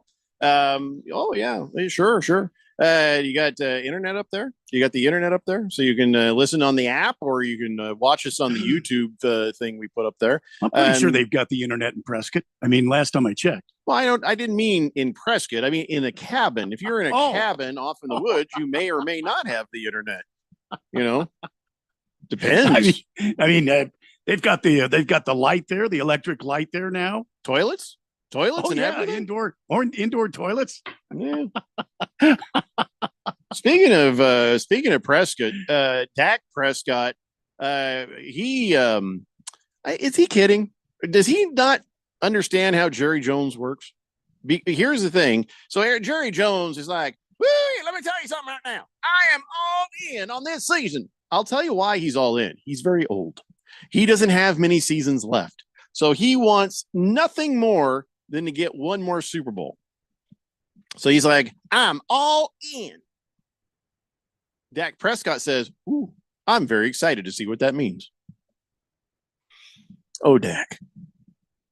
Well, he's got 1 year left on his contract, so, and he's going to take what is the cap hit, Keon, for the Cowboys? Is it like $59.4 million cap hit for Dak Prescott? That's it. Yeah. Final year of his contract. He says, yes, I've heard Jerry Jones say he's excited. I'm excited to see what happens. I don't know. I can't say. I've had talks with him about it. Let's see. He says, I'm just excited. So I think Dak Prescott's excited about is if Jerry Jones is saying they're all in, what is it that the Dallas Cowboys need more than anything to make them true contenders other than a new GM? To win a playoff game. No. But what do they need? Do they need more wide receivers, more talented wide receivers? Do they need a better O-line? I mean, do they need a better defense? What do they need? Better running game. I think that probably more wide receivers would be nice. CeeDee Lamb was insane last year. And it felt like of all the receivers, he was doing the most work. They probably do also need help at running back. Well, they're letting Tony Pollard walk. Yeah, Tony Pollard wasn't that great last year. He's just okay. Yeah. And I think they were hoping he'd be the guy, the workhorse. So they're going to probably have to address that at some point. Well, I mean, but if not him, who are they going to? Maybe Saquon Barkley. I mean, maybe Saquon. If you're going all in, you may as well. They're willing to pay guys like Zeke Elliott big money, which is dumb. Which was dumb, but actually, I mean, Zeke would have been worth it had he not been injured. I mean, once he got injured, all the explosiveness was just gone. But if they're willing to pay that to Zeke, they might be willing to throw that money at Saquon, and that would help a lot. You also got the draft, of course, too. So it doesn't all have to be financial in terms of the big bucks and the big name free agents. If you can go grab one of these receivers in this draft that's absolutely loaded at receiver, less loaded at running back, but still some really good backs out there, then that's one way to handle that problem. So I know that a lot of people don't like the Cowboys, but I like Dak Prescott, and I kind of hope for good things for him. He's had a long suffering career, and I think it'd be good to see him, at least in there, I guess. You know what I mean? Hey, by the way, new texter on the text line, 2110 says, hi, previously mentioned Amazon driver here, referred to by Desert Llama. Thanks for the shout out. Love the show. Great recommendation. Well, 2110, you're going to need a texter nickname, but we're running out of a show to figure this out. So come back tomorrow. Or you just tell us what you want your nickname to be. Desert Llama showed up as Desert Llama. So if you have a nickname you want to call yourself, tell us right now. I'll put you in the system. But if not, maybe we can help you tomorrow or something. But yeah, like we only have like 5-6 minutes of show left here. So Kenry says the cabin he's going to is an Airbnb. So he says all the amenities. He'll have the nice. internet. Yeah, nice. That's good cool for him. Swazman says Zeke's career was heading downhill after his last year's playoff game against the 49ers. He got blasted. Yeah, I don't think that Zeke Elliott's been right since his first 3 years in the league. Ever since then, and maybe it's because of injuries or whatnot, it hasn't really become what you thought he might. You know what I'm saying? So anyway, I do hope for good things for Dak Prescott. Seems like a good guy, but yeah, it's hard to hate on the Cowboys and hope good things for Dak Prescott. Maybe he'll get traded. Maybe I doubt it. Maybe. I doubt that he's going to get traded. I could actually root. I like Dak. I just don't like his team. Yeah. Therefore, I root against Dak. I hear you. Every day of his life, essentially. I get it. I understand. I like Jalen Hurts too. You're like Really? F you and your chunky soup. I don't Yes, want none of thank your Oikos yogurt, you cowboy son bitch. But got nothing against him. Nothing at all. It's just when the Cowboys lose, I laugh from a deep, healthy place. No, that's fair. No, that's and it makes me happy. And just it sucks that he has to be laughed at along with him, but that's just what it is. Like D'Amico Ryans.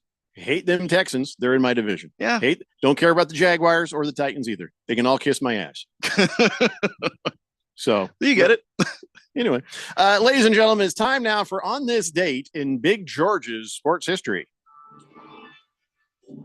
Back in the year 1973, in the strangest trade in baseball history, as well as a sign of the social times that we know as the 70s, New York Yankees left-handed pitcher Fritz Peterson and Mike Keach arrived at spring training announcing they had made a trade, permanently swapping wives, children, and dogs. This actually did happen. Yeah, they just decided is like, you know what? It was just you live there now, I live here now, and then everybody was in on it, I guess. And Fritz Peterson and his new wife, well, they're still married even till this day. But the relationship between Mike Kekich and old Marilyn Peterson, that didn't last very long at all. But and then it got so weird, both players got traded to different teams like within 2 years. So I guess it worked out for one half of the equation. Yeah. But I don't care if it worked or it didn't work. If I was the child of either Fritz or Mike, and I'm like, you traded me? You just traded? No, I'm not going to call you dad. Can't believe you just traded mom and us and the dog. We don't work for the team. We had no reason to expect this. That's just crazy. It's insane. Kids are sitting there like, do I need an agent? Because this is not really working for me here. What in the hell? They need Ben Simmons' agent. He'd do anything. So yeah, 1973. I think that's a strange story, and I don't think it was a sign of the social times in the 70s. That's a weird story in any decade. That's weird. Yeah, that would be weird now. So, but if we were talking about it, it would be very strange. And back then, even there, you're like, well, that's a hell of a thing, isn't it? Yeah. Yeah, that's just that's somebody was doing drugs. Yeah, that's all I'm going to say right now. Somebody was doing drugs. Like that reality show wife swap where they just sent one wife to another family and the other family got the other wife. The thing is that only lasts a week. Like afterwards, it's not permanent. You go back.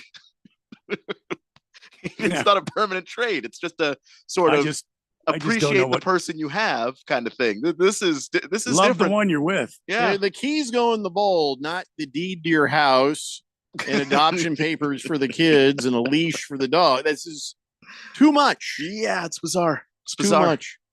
888-368-1580. So tonight you got the Phoenix Suns playing the Denver Nuggets, and that's going to be on the TNT. So that's good because I don't know, people aren't giving the Suns a whole lot of a chance in this game tonight, but at least you get to see Ernie and Shaq and Charles and that other guy. I always forget the other guy's name. Kenny Kenny the Jet.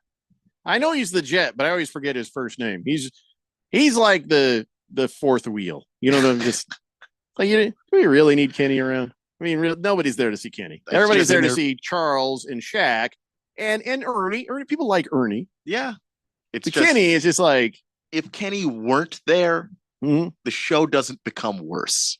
That's the nicest way I can say that. Yeah. Kenny's been there longer than Shaq. He has. Yeah. I am glad that I'm not the only one that feels that way, because I thought I was going to go like, oh, you're kidding. Kenny's awesome. I mean, I like Kenny on TV. I do. He's okay. I've got nothing against Kenny. He's not a net negative on the show. He just also happens to not be a positive either. He's very neutral. He's very neutral. Nobody's tuning in to see him.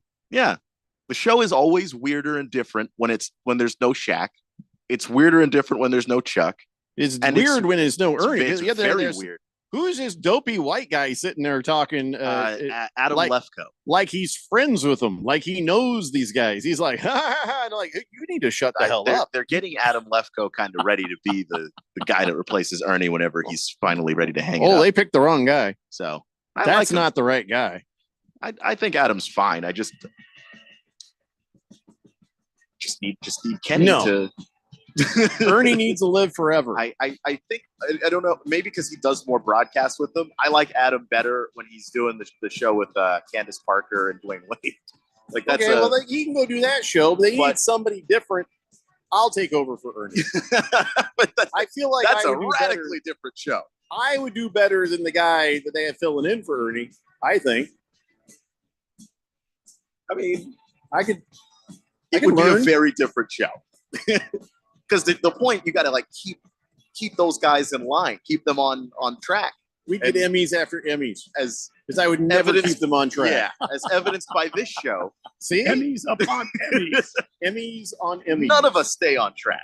All right, guys, Ever. that's the end of this show. We'll see you for another award-winning show tomorrow. It's the Daily Blender here on 1580, The Fanatic.